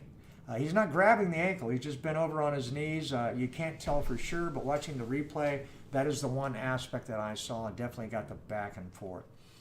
That is going to be a horrific loss for them if that's the case, because that will free up the Dallas pass rush from that side, possibly. Though I don't know, because to be frank, the Dallas Cowboys defense looks gassed. I don't know if they can actually muster the energy to bring the pressure at this point. Hey, we're going to take a quick break while we check some stats, and we're going to get back to you real quick. Thank you.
Okay, we're back as we watch the Washington Redskins get the touchdown that I pretty much were assured that they were going to do. They look confident, and the Dallas Cowboys defense looks gassed and on its heels. This now makes it 13-10. They have to go for the extra point here, which should give them a 4-point lead. There's no reason to go for the 2. This was a nice pass coming across the middle. Brown was on the coverage, the guy that got the interception earlier. He was in nice and tight. Good coverage, not great coverage. It was on Quinn as the wide receiver. Brown was there. It was a heck of a throw by Colt McCoy. Exactly what I said did not need to happen is happening. Colt McCoy now has confidence. He's sitting in there. He's throwing the ball hard. That ball was put in with a lot of gas. It was not specifically really super accurate, but it was where the guy could get his hands on it. Well, it's a touchdown, and I don't see them stopping. And unless the Cowboys offense can come up and show something, this game is over because the Cowboys defense are not going to be able to last. I'm really laughing right now as the Redskins kicker goes wide left. And I'm thinking of our producer, Rado, who's just going to be cracking up going, how can that guy miss that? How can that guy miss that? Well, it doesn't really matter. He did. The score is 13-10 Cowboys. And I tell you what, I just flipped my prediction. The Cowboys are now going to win.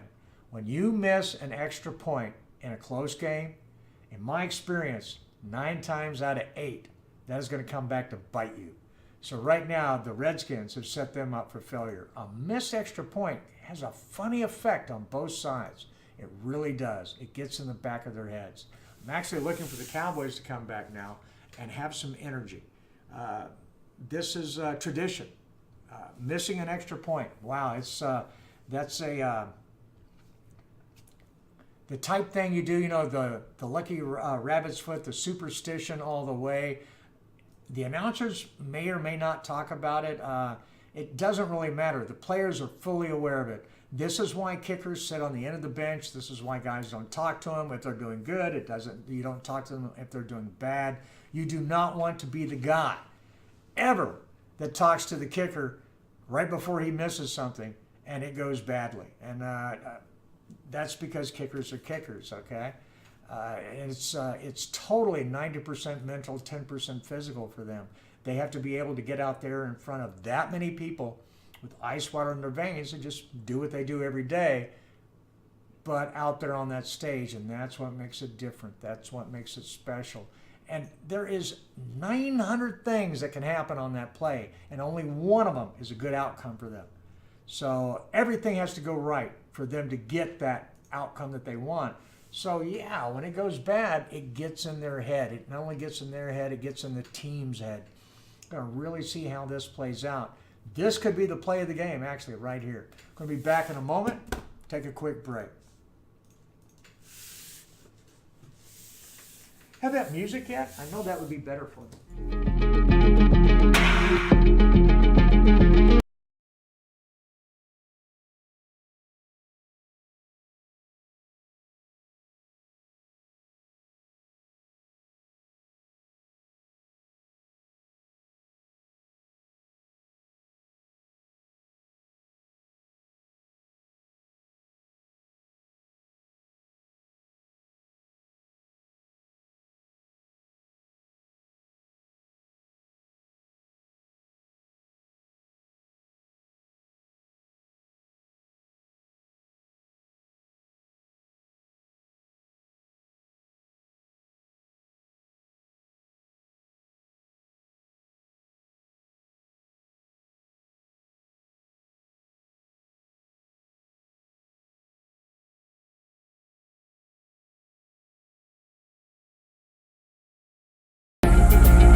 And welcome back to Thanksgiving Day Barley Forge extravaganza as we watch the Dallas Cowboys put up a subpar effort against the Washington Redskins.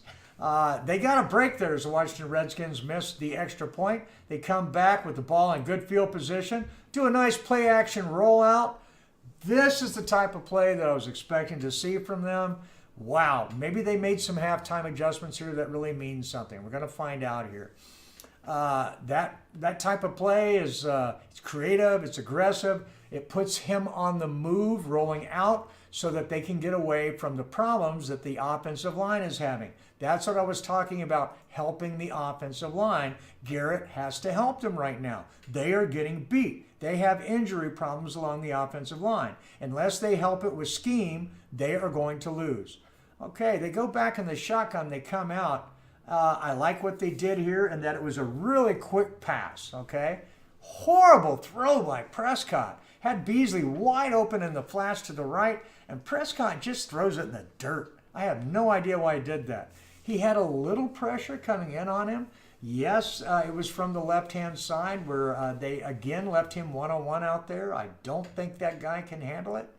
Okay, so obviously Jaylon Smith looks to be out for the game. We're going to keep an eye on that. If we can get a confirmation on that or not, it would be good. And they come back and he goes under center, which almost always means a handoff. This time, though, Ezekiel Elliott up the middle, bust for about a 15, 16-yard gain.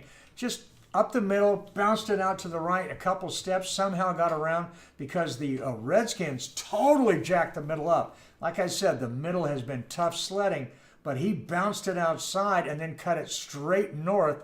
Man, the guy's quick, the guy's hard. He watches his vision. Ezekiel Elliott, this is a guy that, man, 76 rushing yards so far right now, 22 receiving yards. That's almost 100 yards from scrimmage, plus he's got the touchdown.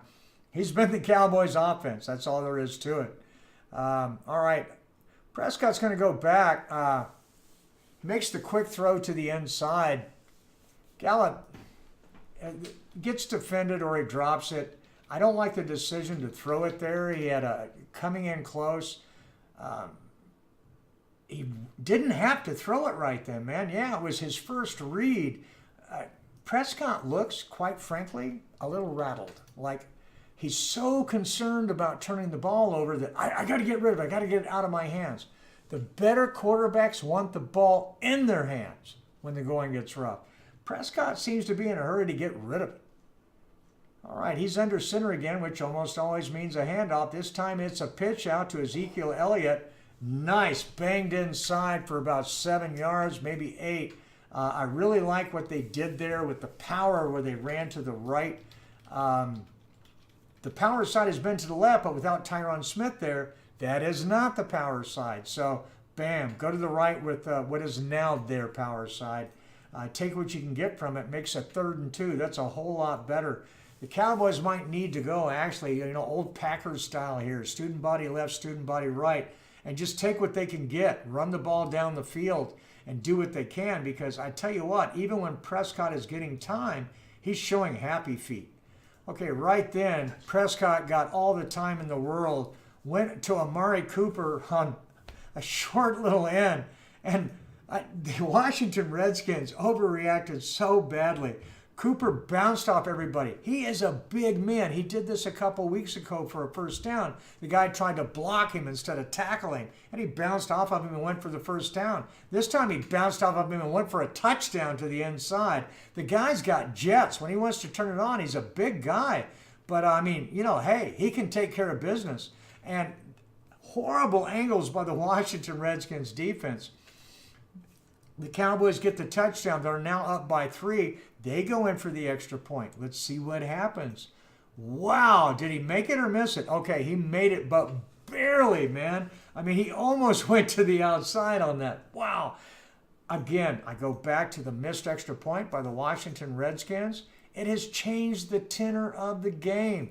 The energy, it gave the little bit of edge. This is a game of momentum. The team with momentum, the way the rules are set up. I look at this pass play that Prescott did. They rolled him out a little bit to the left, just enough to give him the room and the vision to where he can set down and make a throw, and he's rolling forward into the throw. He threw it coming in as he did. He set his feet well.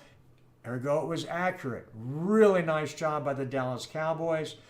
They all get together for the celebration in the end zone. Knock that crap off. You need to come back. You need to play football here.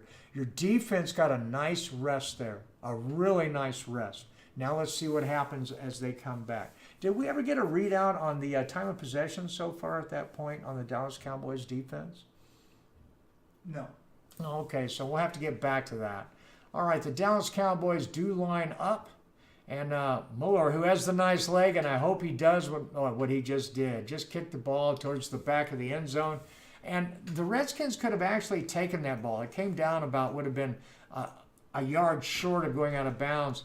They let it go. They want nothing to do with it. Either the ball's coming up front or it goes over their head, and they'll happily take it at the 25. They also do not have the plus player kick returner. So they're playing the same game in that regard. Adrian Peterson is now back in the game for the Washington Redskins. And hey, guess what? That does change on first and second down what happens, because he is a guy that if you let him into the second level, he can bounce it outside or he can countercut against the grain and make you pay. I mean, he can go to the house. He knows what the end zone tastes like. He knows what the red zone smells like, and he likes it. So you got to watch him. Again, that's what they do. Nice stretch handoff to the right. Dallas Cowboys defense playing with a lot more energy there as they come out and push that up on the right-hand side. All right.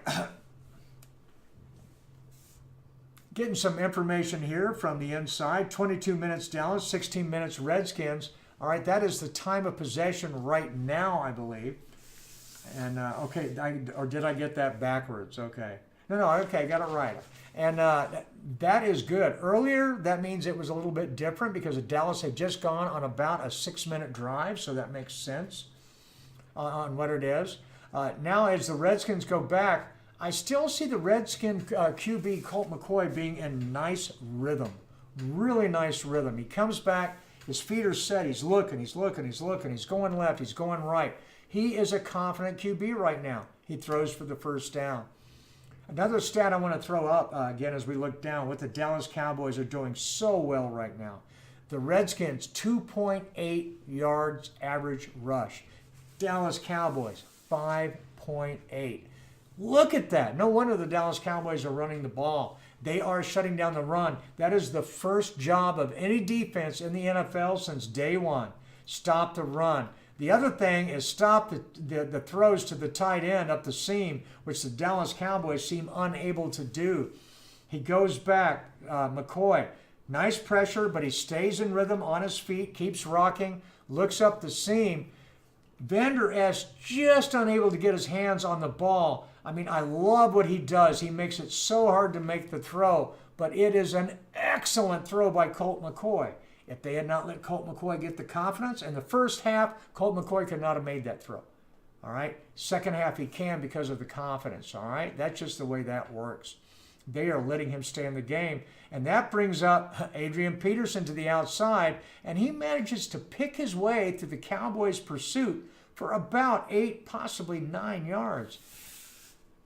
Again, say it over and over. You let the other team stay in the game, they gain confidence, and that's what's happening right here. The Dallas Cowboys, and you look at Dak Prescott on the other side when we come back, 19 for 27. He's doing better, much better. And they need to turn him loose, man, because when they are going to be geared up to stop Ezekiel Elliott. When they do that, that opens up the passing game. Trust and Dak. Jerry Jones has said over and over, he's going to get a second quarter contract. He can't envision anybody else quarterbacking the Cowboys at this point. Great. If you're going to do that, then trust in the man to do something other than hand off the ball. I can hand off the football, okay? Dak Prescott right now has the stats, but you've got to call the plays, put the ball in his hand in the fourth. The previous 2 games, you've done that, and it's worked out. He's won the game for you. Do it here. Right now, they come back 3rd and 1, and just as the ball is snapped, the flag goes out, and generally this is going to be against the Redskins, but maybe not. Yes, it is. Okay, Redskins, there you go, illegal procedure. The Cowboys defense are bringing the pain. They are making the jump. They did it here. And now instead of 3rd and 1, they get a 3rd and 6. this changes the whole thing. But, you know, I tell you what, I think it actually makes it better for the Redskins, because right here what it does is it gets them to go for the inside, zone, which they have been very successful in getting the underneath pass loose here. So they come back in the shotgun, spreading out the Dallas defense, which I think is good. And they actually go deep, which is really bad against Byron Jones. But it looks like they may have got the flag on the push-off on Byron Jones. I don't know about that. We're definitely getting some pushing going back and forth between Adrian Peterson and Tank Lawrence. After the play, though, they do, hey, hands up, like, hey, man, all good. The referee got in and bounced that out. That was not what the flag was about, I don't believe. This is going to be interesting to find out. Was this on Gregory and AP, or is this down the field and in Byron Jones? The referee have yet to figure this out. Byron Jones looked good to me. Okay. Now Trent Williams is over there trying to start an argument with a Dallas defender. This is not over. This is getting very chesty. This is holding against the Washington Redskins. It is declined. So that was holding on the defensive line or on Adrian Peterson. And now actually, the Washington offensive lineman is coming in talking to the referee saying, hey, I'm trying to explain what's going on here. The referee says no. And this is on the right tackle, okay? They're saying it's holding on him. Wow, I didn't see it.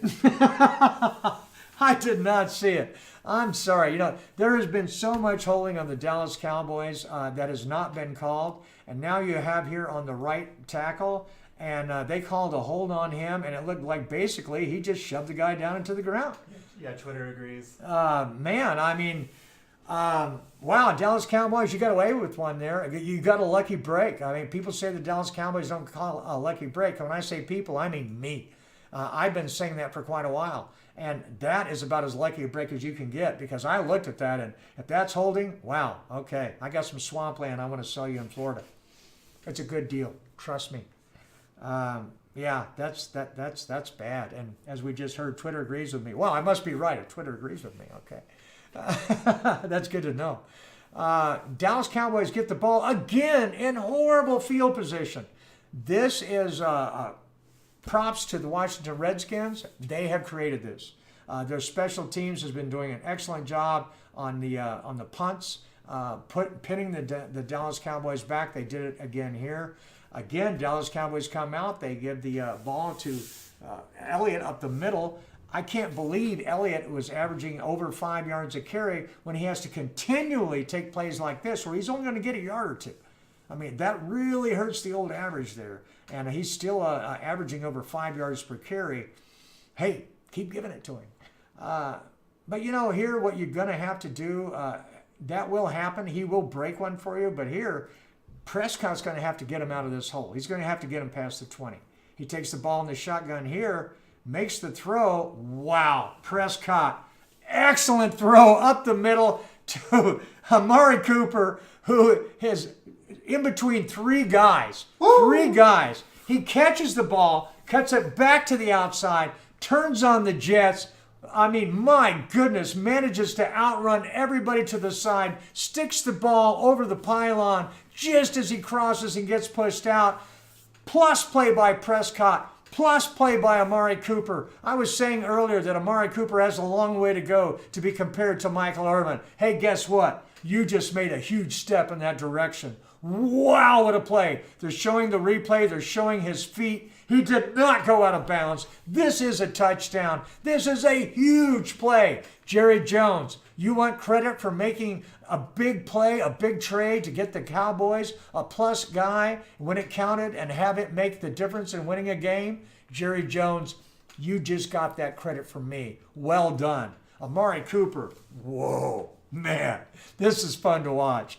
People, I mean, I said it was going to take Dak Prescott to get him out of the hole. Wow, it took Dak Prescott going down to his man, the guy that they got, to make him more viable. The guy they got to bolster their receiving core. This is props to the Dallas Cowboys front office, who I have been hard on. This is props to the Dallas Cowboy offensive play calling, which I have been extremely hard on this game. That was an aggressive call. You're back up inside the 10-yard line. You decide to come out and make the call going down the field, not for the first down. That was well past the first down. That ball traveled about 25, 35 yards in the air.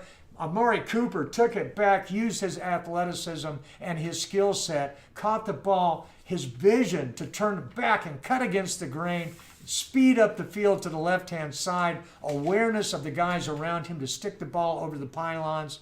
Man, I got nothing bad to say about this, as you can tell. We're going to take a quick break. I'm going to enjoy this play. You enjoy the play. We will be right back.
I need to know who. And wow, it's teaching me to take a break. We have an interception / turnover as Tank, all right, from the outside, he stops the guy from cutting him, jumps up in the air, gives it a little left, gives it a little right, brings it in home, cuddles it like a baby, takes a few steps towards the other goal line, says, you know what, I'm just going to hold that bad boy right here and, give the Cowboys the ball. This is what I expected in the first half. Jason Garrett is now calling out the stops. Let's see if he does what he should be doing here. Put the foot down on the gas pedal. Stay aggressive on offense. Put this game away. It's now 13-24, thanks to Dak Prescott, Amari Cooper in the offensive play calling. The ball is now in the red zone. Let's see what happens. Oh, yeah. Come on, get the play off. I don't think they're going to, my man. I think we're going to get a timeout here. Thank you so much. Looks like Jason Garrett got that timeout called in time because the play was definitely not going to get off in time. And that's what they needed to do. They're showing the replay right now and showing what happened. Tank Lawrence, DeMarcus Lawrence, okay, coming in from that side. He's so good from the strong side because he not only does he defend the run, he brings the pressure, he's, gets the sacks, and here he steps back after the guy went for the cut on his feet. The right tackle went down hard trying to take his knees out from under him, which I tell you what, back in the old day, they would have come down on his back and made him pay with a knee in the back because you don't do that. But that's what he did. That's what the Washington Redskins teach and have taught for a while here. Not a big fan of it at all. And what he did is he jumped back, immediately saw the pass was coming to his side, went up in the air, gave it to left, right, brought it down, cuddled it, took a couple steps towards the goal line before going down. Cowboys come back. This time they got the play figured out what they're going to do. They don't dork around. It's an immediate handoff to the left side. Ezekiel Elliott on a man with a mission takes it 9 yards off to the left. This gives me the feed me sign. Hey, let's get this ball going. The Cowboys need to stay aggressive. They got the man of the hour right now, Amari Cooper, coming back in. Hey, if I got him coming in and I'm the Washington Redskins, I'd put 9 guys on him. All right, maybe you can stop him. I don't think so. This guy is feeling it right now. Michael Gallup's out to the left. Cowboys are sitting a very interesting formation, actually. They got Jarwin in as the F-back in the backfield. Prescott does the read option, pulls the ball back out of Elliott, takes it to the left-hand side, gets out of bounds just as he gets past the line of scrimmage. The Redskins pretty much had that one read. I like what they're doing there. Clinton Dix did watch some film, however, wasn't greatly impressed by this play. Cowboys have run this quite a bit down here. I'm not saying it's not aggressive. I actually like the call. It's been working for them. They got Schultz in now. I like that. He's a plus blocker for them, or is supposed to be, though quite frankly his blocking has lacked as he's gained NFL strength. He was a lot stronger than his collegiate opposition, but against the NFL, he's got some making up yardage to do. Now, this is an interesting play. They bring Schultz in, who's normally a plus blocker, and they give him the shovel pass inside. I don't know why, because he had like everybody around him, and he's not a guy that's going to break a bunch of tackles. He was immediately slammed down to the ground. I think they lost a yard on that play. I kind of get the sense the Cowboys are settling here for a field goal, and I'm not very happy. Not happy at all. Make a shot in the end zone.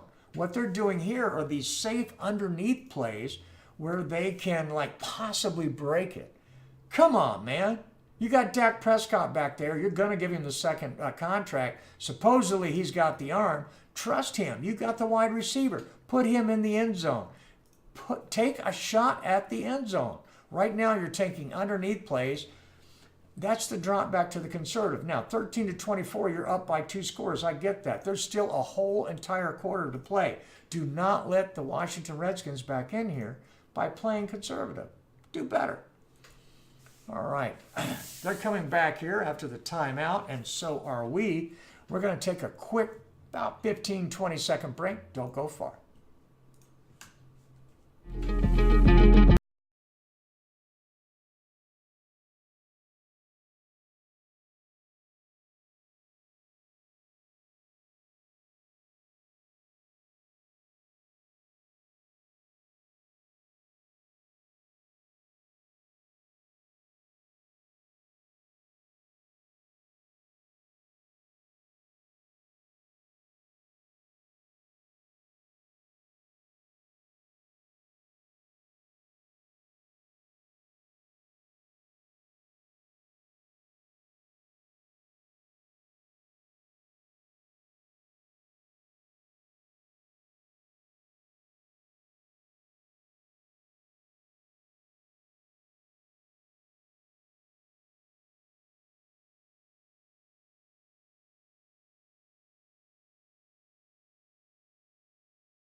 Okay, we're back live on the Thursday. Dallas Cowboys, Washington Redskins at AT&T Stadium north of Dallas and Frisco. Dallas Cowboys are inside the 10-yard line. And it's second and goal, man, and they are up 24-13. The Cowboys are nice. They have single back with an F back, so to speak, as they give the ball to Ezekiel Elliott up the middle on second down. It's not a play I like right here because they have yet to take a shot in the freaking end zone. Again, this is the step back, ultra conservative mode Garrett slips into sometimes. He's up by 2 scores here, 13-24, and I'm not feeling it from the man. Now, I'm not saying that one of these plays won't break. I mean, they occasionally do. There's some talented guys, carrying the ball, Ezekiel Elliott, etc.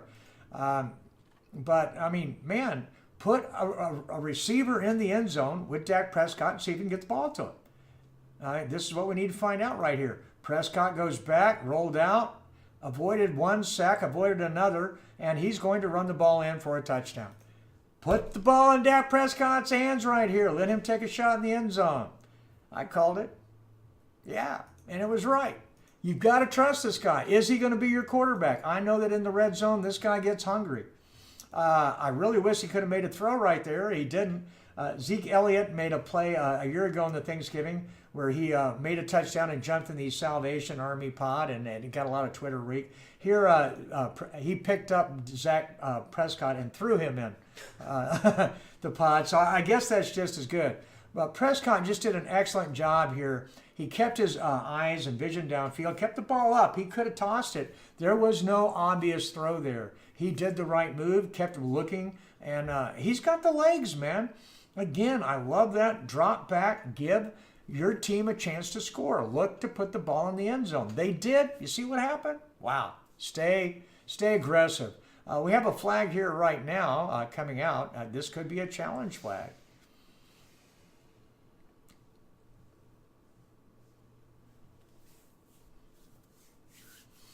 Okay, no, this is the Dallas Cowboys, all right, and we have an unsportsmanlike conduct penalty. I'm not exactly sure who it's on, and Jason Garrett seems to be laughing at it. Okay, they called the unsportsmanlike penalty on Elliott for putting Prescott in the Salvation Army basket.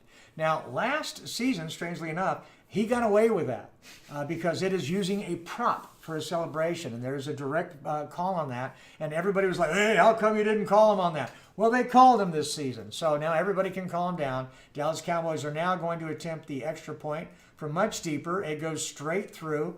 Again, the Redskins missed the extra point, and the missed extra point curse doomed the team. I called it then. I'm going to call it now on Twitter. We'll be back in a moment.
And we come back, and I got to tell you what, the Cowboys, it's a good thing they're winning both the offensive and defensive phase of the game because they are losing the special team phase of the game.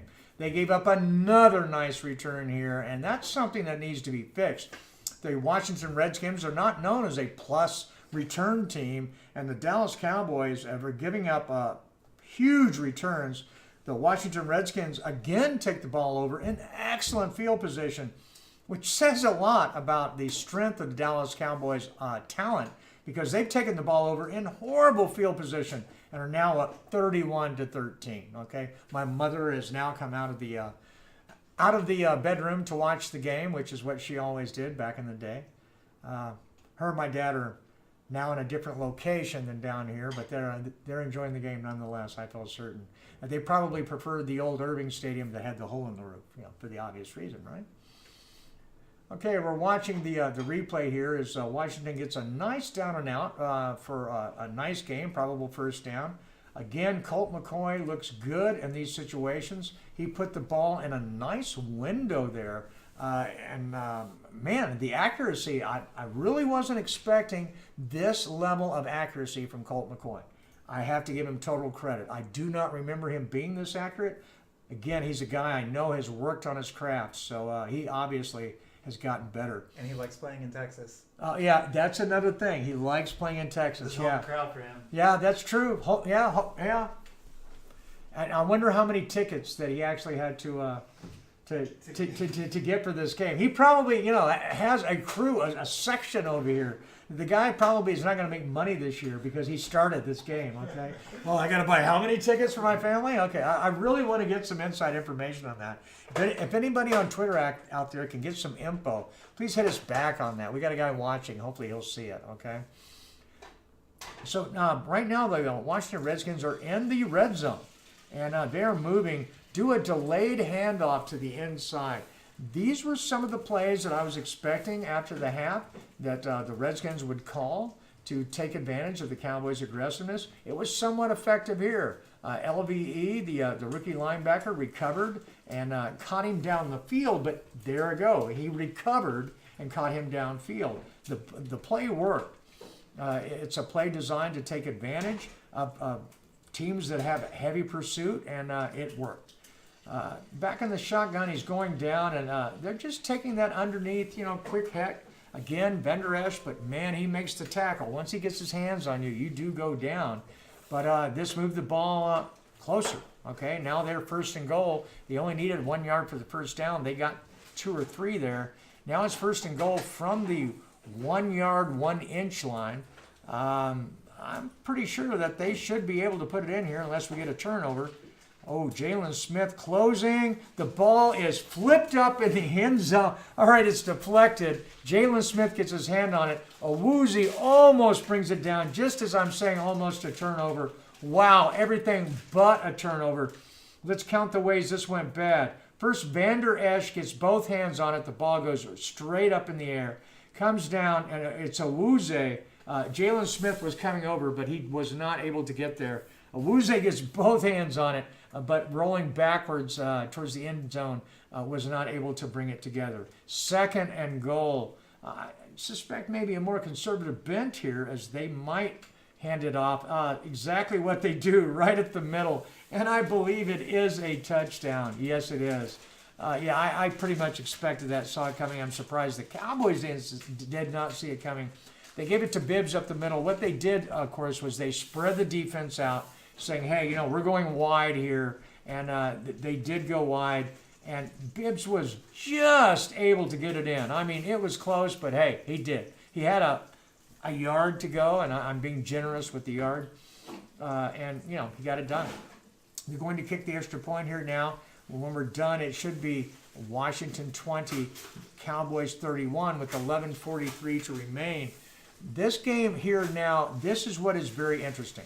Are the Cowboys going to let the Washington Redskins back in the game, or are they going to say, hey, we're going to prove something to ourselves and show something to the rest of the league, and we're going to put this game away right now. We're going to come back as an offense, and we're going to go down, and we're going to run the 4-minute offense now. And the 4-minute offense, understand, it ends in a score. And ideally, not a field goal. Right now, the Redskins are lining up for the extra point.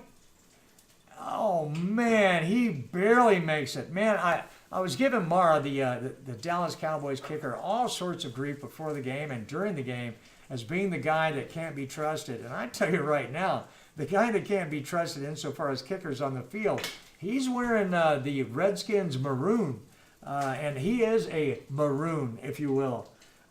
Man, he's making it interesting. When he makes it, it barely makes it. And when he misses it, it's ugly. Of course, isn't that always the case? Do you have a beautiful miss? Don't really think so. All right. What we're going to do when we get back here, we're going to take a break here in a quick moment.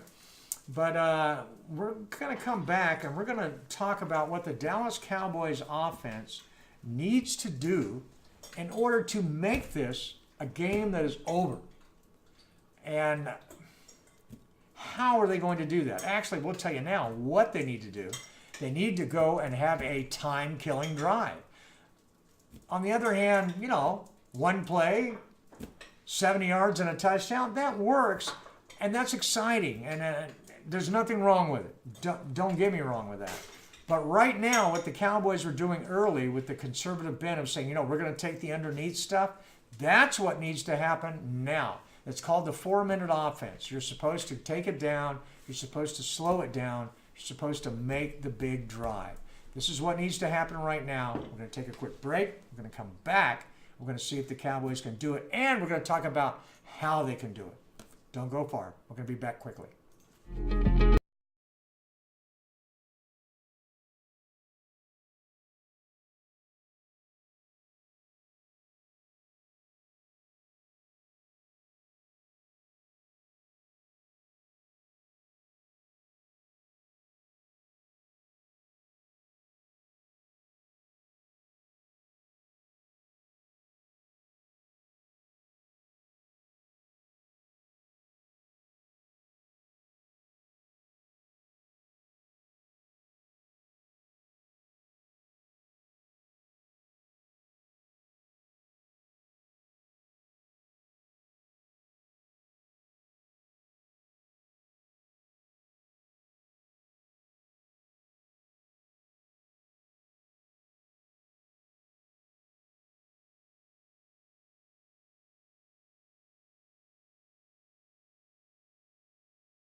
And welcome back to the Thanksgiving Barley Forge. Thank you, Barley Forge. Thanksgiving Day extravaganza as the Dallas Cowboys look to put the hurting on the Washington Redskins up 31-20 here in the fourth quarter. And let's talk about Ezekiel Elliott, man. As I said earlier in the game, as Sharky and I talked about on the Vander Shark show, when we did the Thanksgiving Day extravaganza, by the way, click the card if you'd like to see that. Man, it was really a great show. This is what the Cowboys needed to be doing, what the Cowboys are doing, which is give the man, Ezekiel Elliott, at least 20 to 25 touches. Hey, when you say 20 to 25, you mean 25, okay? To give him 25 touches and let him get yardage. on the ground. He's already got over 105 yards. Been moving the ball through the air as well. He has over 5 yards per carry on the ground.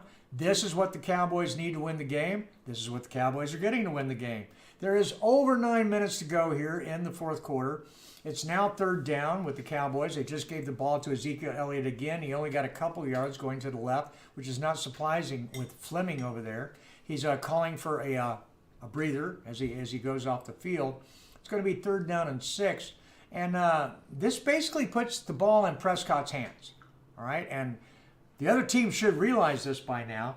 And Prescott can do a lot. He's got Rod Smith, Jalen's brother, in the backfield, a tough runner, but he's not Ezekiel Elliott, okay? So they come out, they set up. The box is packed, man. They're either bringing the blitz. Yes, they are bringing the farm. And he's got to throw the ball away. He finally does. Oh, my goodness. Prescott actually threw the ball away. I can't believe it. He finally did, and the flag comes out. And the way the flag come out, it's either going to be holding on Dallas Cowboys. I don't think so. I think it's going to be holding against the Washington Redskins. I think it's going to be pass interference. Yes, it's holding against the Washington Redskins. He threw the ball. He got it downfield. He threw it out. Nobody was going to catch it, but it was in the area of a guy, and they got the holding call on Moreau. Okay, 31. Thank you so much, Mr. Washington Redskins. We love you. This is what Dak Prescott has needed to do for so long. They brought the blitz. They bought the house. Prescott was going on his heels. It was on Beasley. Beasley got held coming off the line. Let me help you out. When the defender puts his hands around the wide receiver from the backside, and you can see his hands like he's having an intimate moment with him from the backside, that's holding, okay? That is holding in every shape. And in some counties, it's rape. You know, it's bad. All right, we still have Rod Smith in the game. He comes back. One of the things I really love about Rod Smith when he gets the ball in his hands, he's a violent runner. Some runners are shifty, other runners are smooth, other runners are fast. Rod Smith is violent. He runs like, old Larry Brown with the Washington Redskins. That is exactly what I would compare him to. Wow, he really does. More recently with the Dallas Cowboys, Ronde Barber. Remember the short career he had? Violent runner. This is what this guy does. And just as I say that, violent runner, he's now down kneeling on the star, and the trainers are out with him. He has an issue with something. I couldn't quite tell what. We're going to take a break real quick, actually, as I do some research and see if I can find out what is the matter with him, because, Shoulder. Man, that's not okay. Shoulder, I'm hearing right It's away. out. Yeah, okay, and he was leaning down like that. Okay, so shoulder. Wow, the Cowboys can ill afford to lose him. He is such a valuable component to being the backup to Ezekiel Elliott. When he comes in, his blitz pickup is excellent. They have zero problems with that. When he comes in and they give him the ball, he can make yards. Now, he's not Ezekiel Elliott, though he has busted some for some huge yards against the Giants. Oh, man, what he did, on the Dak Prescott inside throw, and he went for, I believe, about 70 yards, 80 yards against the Giants. 70 yards for the touchdown. The guy has good hands. He's a football player, much like his brother. He understands the game, loves the game, takes care of his body, is a plus athlete.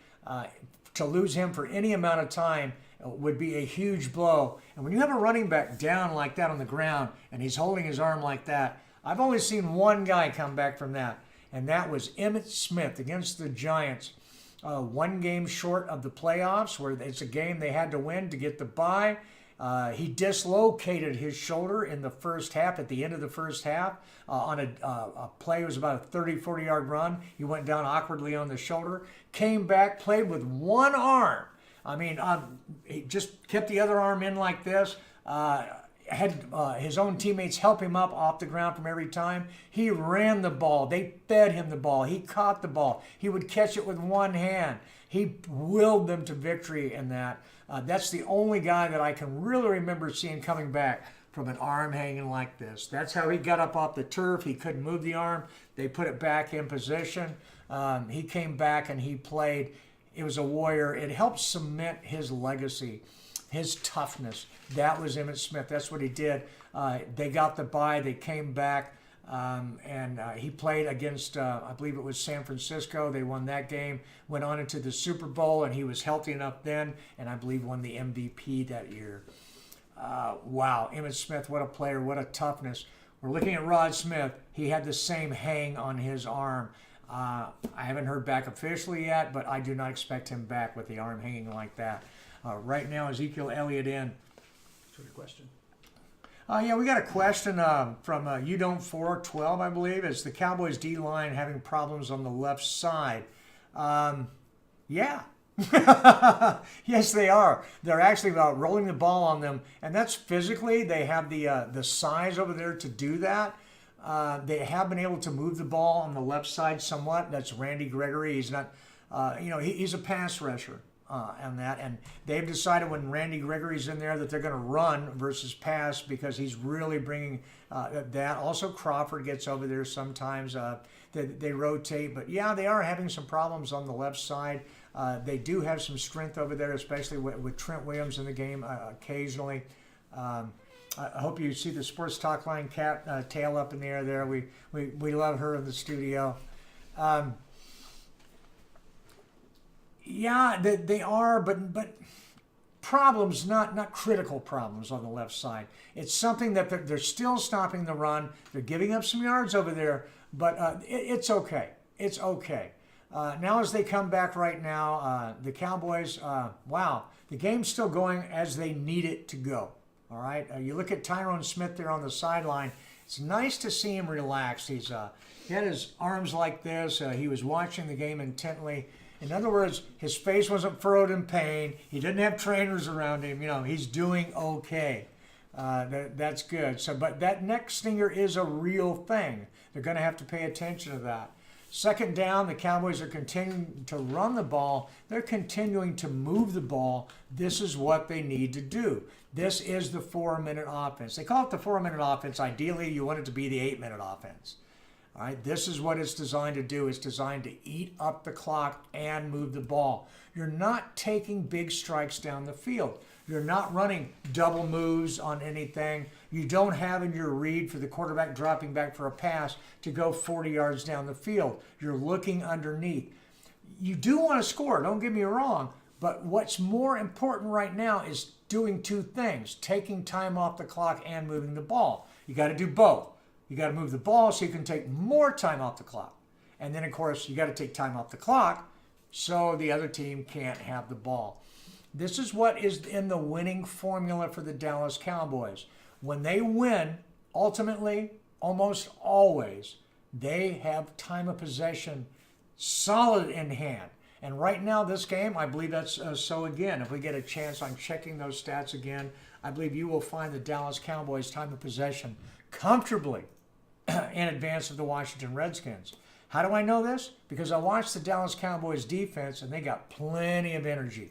As long as that Dallas Cowboys defense has plenty of energy, that's because they're not out there more than the other team. It's that way. You can be in the best shape of your life. Everybody on the team can be in the best shape of your life. Hey, guess what? The other team, they are as well, 9 times out of 10. Not always, but 9 times out of 10. So it boils down to less number of snaps. The Cowboys also help out by, they have a really heavy rotation. A lot of teams, they're starting 4 guys or starting 3 guys on the defensive line will get a vast majority of the snaps. The Cowboys, they get the majority of the snaps. They do not get a vast majority of the snaps. The other guys get plenty of snaps. This was something Jimmy Johnson did back in the 90s as well. He had a solid, heavy rotation on the defensive line, and the second crew coming through, they didn't get as many snaps as the first guys, but they didn't get a whole lot less. These guys rotate, and they rotate regular because they need the rest because of the way they bring the energy. It's part of their game. It's an integral part of their game. And it's what is making the Dallas Cowboys pass rush so deadly, and their front 7 something to worry about. Right now, I've said it before, Vandershark on that, we talked about it, Shark and I, that the Dallas Cowboys front 7 right now is the best front 7 in the NFL. Yes, it's better than the Chicago Bears, even with Khalil Mack. Oh my goodness, can you imagine a Khalil Mack on the Dallas Cowboys? Oh! Spank, don't get me started. Okay. Actually, he belongs in a 3-4 system. He really does. He doesn't belong in a 4-3. But I can still envision it. Wow, that guy's energy and what he believes. I cannot believe the Oakland Raiders let him walk. Gruden, I understand you won a Super Bowl. You are a very good coach. That was not your team. That was a certain coach's team that went up to Indianapolis, won another Super Bowl up there, okay? You won it. You've never been a talent guy, and you've proven it by letting talent walk away, sending talent away from your team that could very potentially be a potential future Hall of Famer. When you send a future Hall of Famer, heck, a potential future Hall of Famer away from your team, you failed as a talent guy on your team. That's it. Jimmy Johnson, he sent away Herschel Walker. Got a load for him. Guess what? Herschel Walker is never going to be in the Hall of Fame, okay? It was okay to do. All right, coming back. Right now we're going to check time of possession. Dallas 30 minutes. Redskins 22. Just like I said, solid possession. Not only is that an 8-minute advantage, Dallas Cowboys have the football, and I say that just as they may not. We have a potential fumble here, and no, it looks like Dallas Cowboys has recovered. Wow. Every time this season Dallas have gone above 30 minutes possession, they win. Ah, okay. There you go. You heard it from the engineer right there. Okay. And when he speaks, he's right. When you're right, you're right. You're always right. Okay. And this time you're right. This was a heck of a play, man. Olawale had the fullback in there who got thrown out of the middle. I mean, wow, did he get blocked out? Ezekiel Elliott, the ball never came out. I don't really understand all of the excitement about the football and the finger pointing. I think they were actually referring to a first down, but it looks like when they break out the chains, they came up about a hand's breadth away. That is not a first down.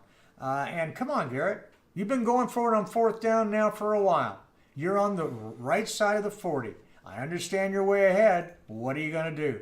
Elliott says, darn, they are comfortably ahead by more than 2 scores. The chart says kick it. But man, come on. You own these guys. You can't get that many yards? They're first in the league on fourth down. Oh, no, they're not. 8th. Yeah, 8th. Wow. Okay, there you go. So anyhow, that is a turnover. Did not get it. Now the Washington Redskins had the ball. That was fourth down. That was my bad. Okay, so he was going aggressiveness. Colt McCoy comes back, goes across the middle.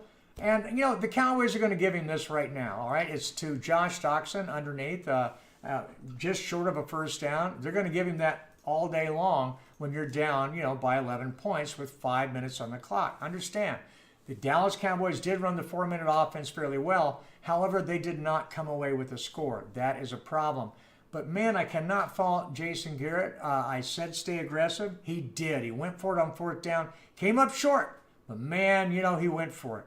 Wow, what a back shoulder throw they just made up the left-hand side. Oh, my goodness. I told you about Josh Doctson earlier. Why they've not been actually pushing this. This guy is a plus player. He's going up against Byron Jones. I don't know how much you know about Spark ratings, but Byron Jones is Mr. Spark in the NFL. He set at the Combine what he did in the broad jump. Just blew everybody's mind as he set a new world record, not by an inch, but by a lot. The guy just blew it open. He is incredible, but Josh Doctson just went down and outsparked him up the left-hand side for an incredible first down catch on an awesome back shoulder toss. Rod Marinelli's not happy what's going on right now as his defense is facing a 2nd 5 after another quick gain.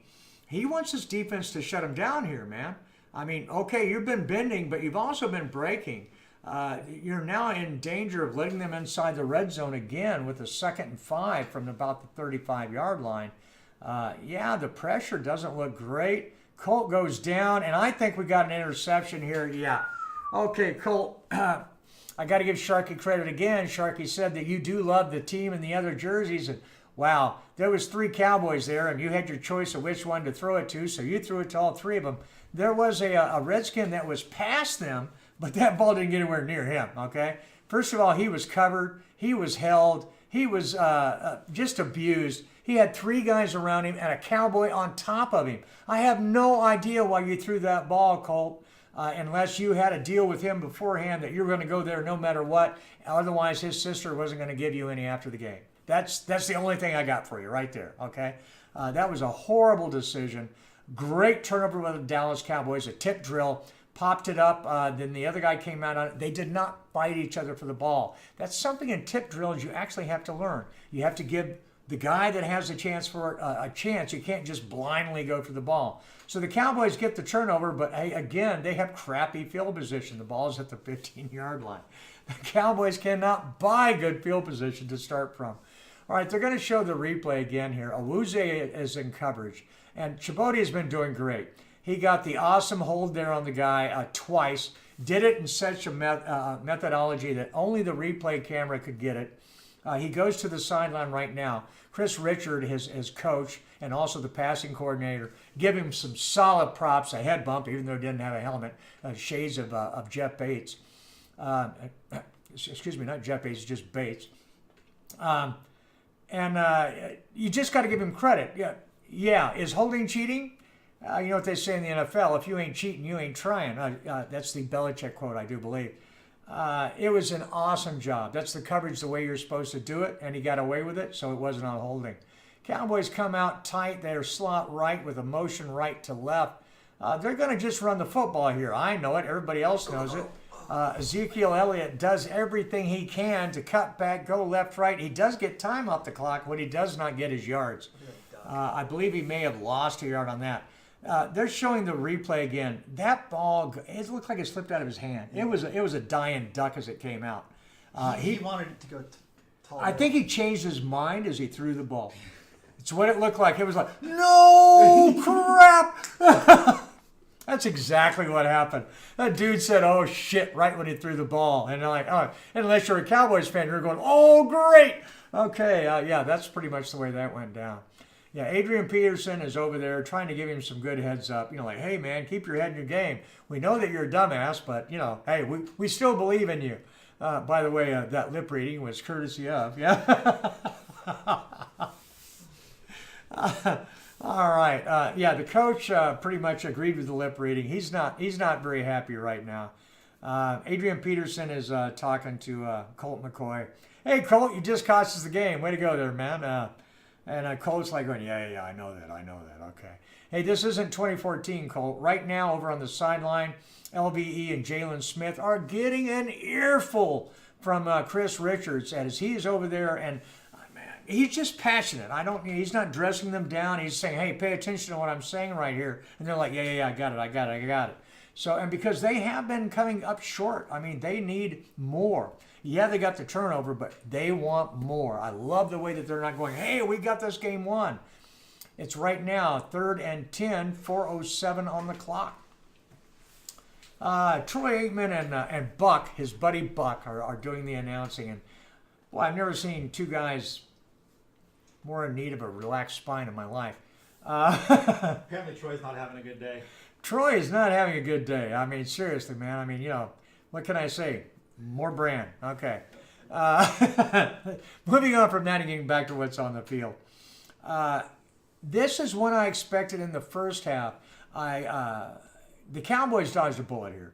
The first half, they came up short in just about every aspect of the game, except special teams. Strangely enough, their special teams actually managed to hold it together in the first half.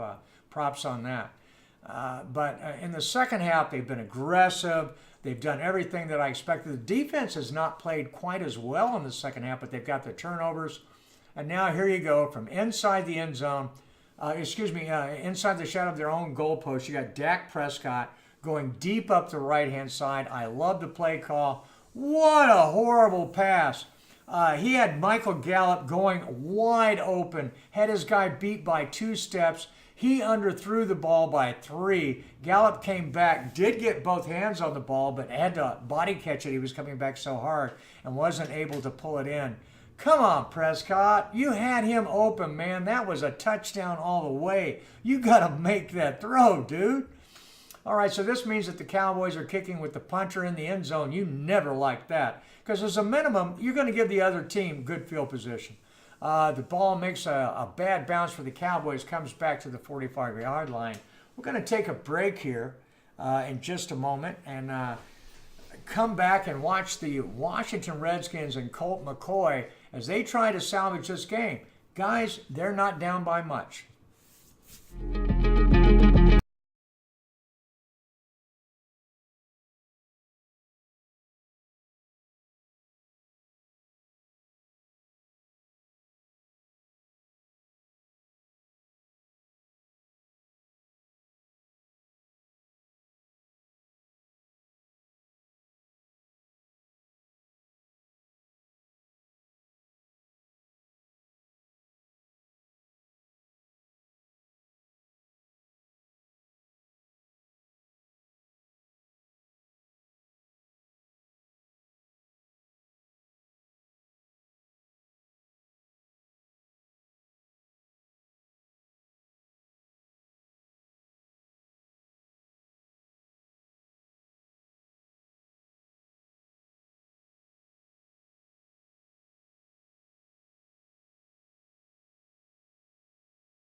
And welcome back to the Sports Talk Line Thanksgiving Day extravaganza, brought to you by Barley Forge. Thank you, Barley Forge, for the excellent product. I must say it's made the game much more enjoyable from my perspective. All right, we're now back at 2nd and 6. 2:45 on the clock left in the game. The Redskins down by 11 points, 20-31. They are moving the ball. They are on the Dallas Cowboys side of the field. They have the ball at the 31-yard line with the first down. They're doing what Colt McCoy has been doing the entire second half, moving in rhythm. We actually have Tank Lawrence down on the field, and this is an injury situation. He's leaning over. I don't really think it's an injury situation. I basically believe he's just out of gas. Understand what we talked about out in the pregame. Hopefully you made it for that. About all of the injuries on the Dallas Cowboys side of the ball. Their defense is decimated with 5 starters out. 5. Okay? So their rotation, which this defense is predicated upon, bringing tremendous energy. It really depends upon your scheme. If you're the scheme where you're going to get X number of snaps, I mean almost all the snaps on defense, you pace yourself. You take some downs off. You watch the play. If it goes away from you, you let it go. Cowboys never do that. Not one player. Each player, 100%, all the time, every play. Even if the play is way over on the other side of the field, you do not care. And wow, I was wrong. Lawrence is not just out of gas. He went down hard on the back of LVE, the Cowboys rookie linebacker. And it looks like he caught basically body parts up on his rib cage as he went to the ground. Ouch! No wonder he couldn't breathe, man. That is not only going to knock the breath out of you, possible bone bruise ribs situation there. Not good at all. Yeah, he's got a replacement in for him right now.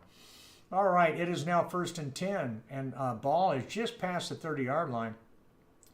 And wow, the Cowboys were bringing the gas, and oh man, that looked like a lot of fun. Randy Gregory and Brown, the guy who had an awesome rookie season as DB, he came in. It's basically Orlando Scandrick's replacement in the slot, so to speak.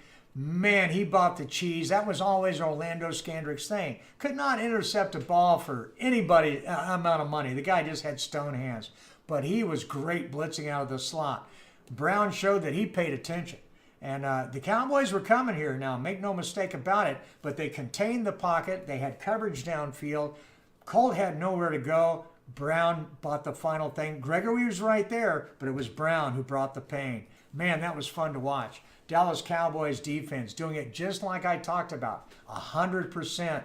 And basically, they outgassed the Washington Redskins offense. They brought more energy. They still did it.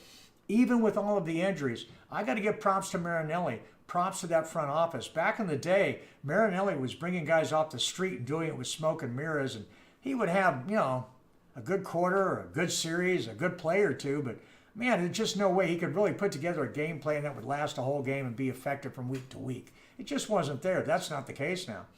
He has a lot of talent on his side of the ball, and the depth is incredible. When you look at the depth that they have along the defensive line, at linebacker, they got Sean Lee. The best player on the defense is sitting down, and he's not missed. I'm saying that again. Sean Lee, or as he was referred to by Sharky, Stan Lee. Hey, props to you, Stan. You'll always be in our thoughts. This is incredible. And we talked before, how good is the Dallas Cowboys defense? Damn good. That's how good. All right, we're getting ready to go back to the game here, I believe, as they wind up the commercials. And we look at Twitter and what people are saying, about not so fast, things aren't over yet, etc. Hey, guess what, Double D? You're wrong. It is over. Dallas Cowboys are going to win this, and they're going to win it handily. It would take a play of a failure of immense proportions for it to go any way other than this. And I believe that the Dallas Cowboys basically have too much talent, and right now it's up to their defense. And whereas I still have questions about the Cowboys offense, don't get me wrong, even though they have come through in the second half, though they failed in the first. And I put that on the coach, not on the talent that is on the field. However, for the defensive side of the ball, there is no question. I believe in this defense. All I said this defense needed is to win time of possession, a little help from the offense to get that done, and this defense can make plays in the fourth quarter. Whereas before, in previous years, they ran out of gas.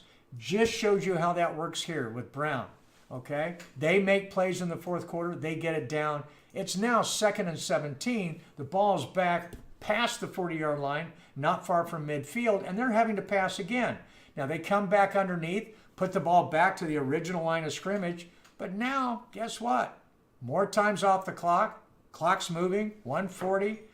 They still got 3rd and 10 to go, okay? And the Cowboys are up by 2 scores.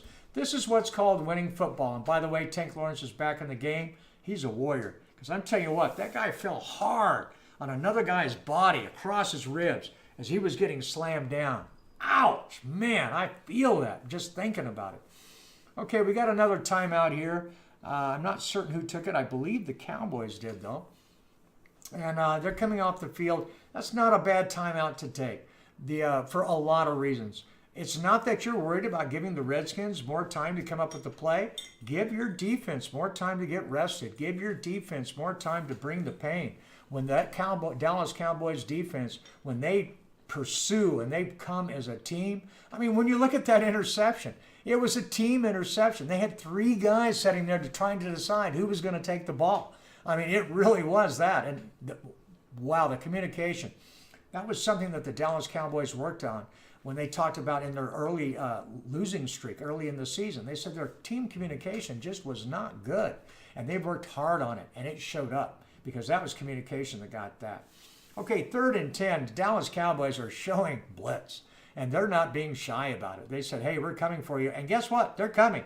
And Colt McCoy immediately left the pocket, said, I'm out of here. He tucks the ball. He takes off. He moves it past the sticks. It looks like he got the first down. Yes, 1st and 10. He left in a hurry. That was a great decision by him. But to be frank, he got lucky. It just worked out for him. Okay, 1:30 on the clock. He also got out of bounds, which is great. It does stop the clock. I actually see a very good chance of the Washington Redskins scoring here. It's not going to matter. It would put Cole at his par. His career, his TD interception ratio, he's about 29 to 27. Okay, so that would bring him up, yeah? Okay, well, not with a pass like that. Okay, he just came back. A lot of pressure, but he had no escapability because they did containment from the outside. And he just threw the ball into the dirt, got rid of it, basically. Did what Dak Prescott needs to learn to do. That was basically avoiding the sack. And leads the scene of the crime, so to speak, limping heavily, favoring the left leg. Is he doing the okie dokie, or is he really a little bit jacked up there? We're going to find out in a minute. 2nd and 10 from the 20-yard line, basically. Yeah, just ball is right on it. So they are in the red zone. And let's see what happens here. Drops back. Nice timing pattern. Gets the ball out of bounds, about a 6-7 yard gain. That was actually a very well done play. You'll take 6-7 yards here, but the Cowboys actually are very okay with giving up 6 or 7 yards here because you're coming back. Time's running off the clock. Yeah, he did get out of bounds. Okay, it would have been preferred to be in. Okay. There's still just a minute 22 on the clock, and you need 2 scores. Take your time, Washington. Take your time. As many plays as you want here. Dallas Cowboys are happy to give it to you. All right, 3rd and 3. Dallas Cowboys are going to leave underneath open. They're going to protect that end zone. And that's what was open, was the underneath. Just past the ball. Huge hit. Ball pops out. Jones comes up with, Jaylon Smith comes up with it, but I'm pretty certain he was down by contact. I don't think they're going to give him the completion here. I think it's an incomplete ball. Basically, he was sandwiched by 2 Cowboys. Jaylon Smith was the second guy to hit him. Reed is not happy, and he's going like, hey, what? Hey, what? Guess what? It's called 4th and 3, my man. And you guys have got to go for it here.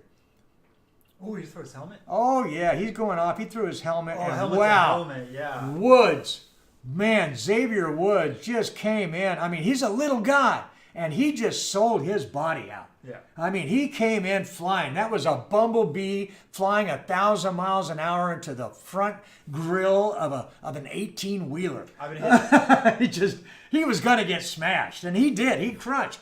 But Jaylon Smith hit right behind him, and that was that added the crunch factor.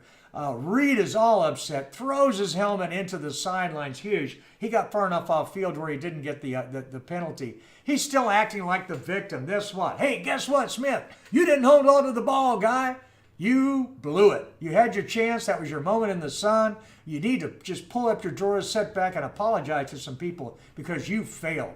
Instead, he's running upside down. He's getting in the referee's face. He's trying to explain to him why he got robbed. He should be called for a penalty here. You should not be allowed to do that. He does not have his helmet on. He went on the field. When you do not have your helmet on the field to play, you took it off. That is a penalty. It is a clear penalty. He's not getting called.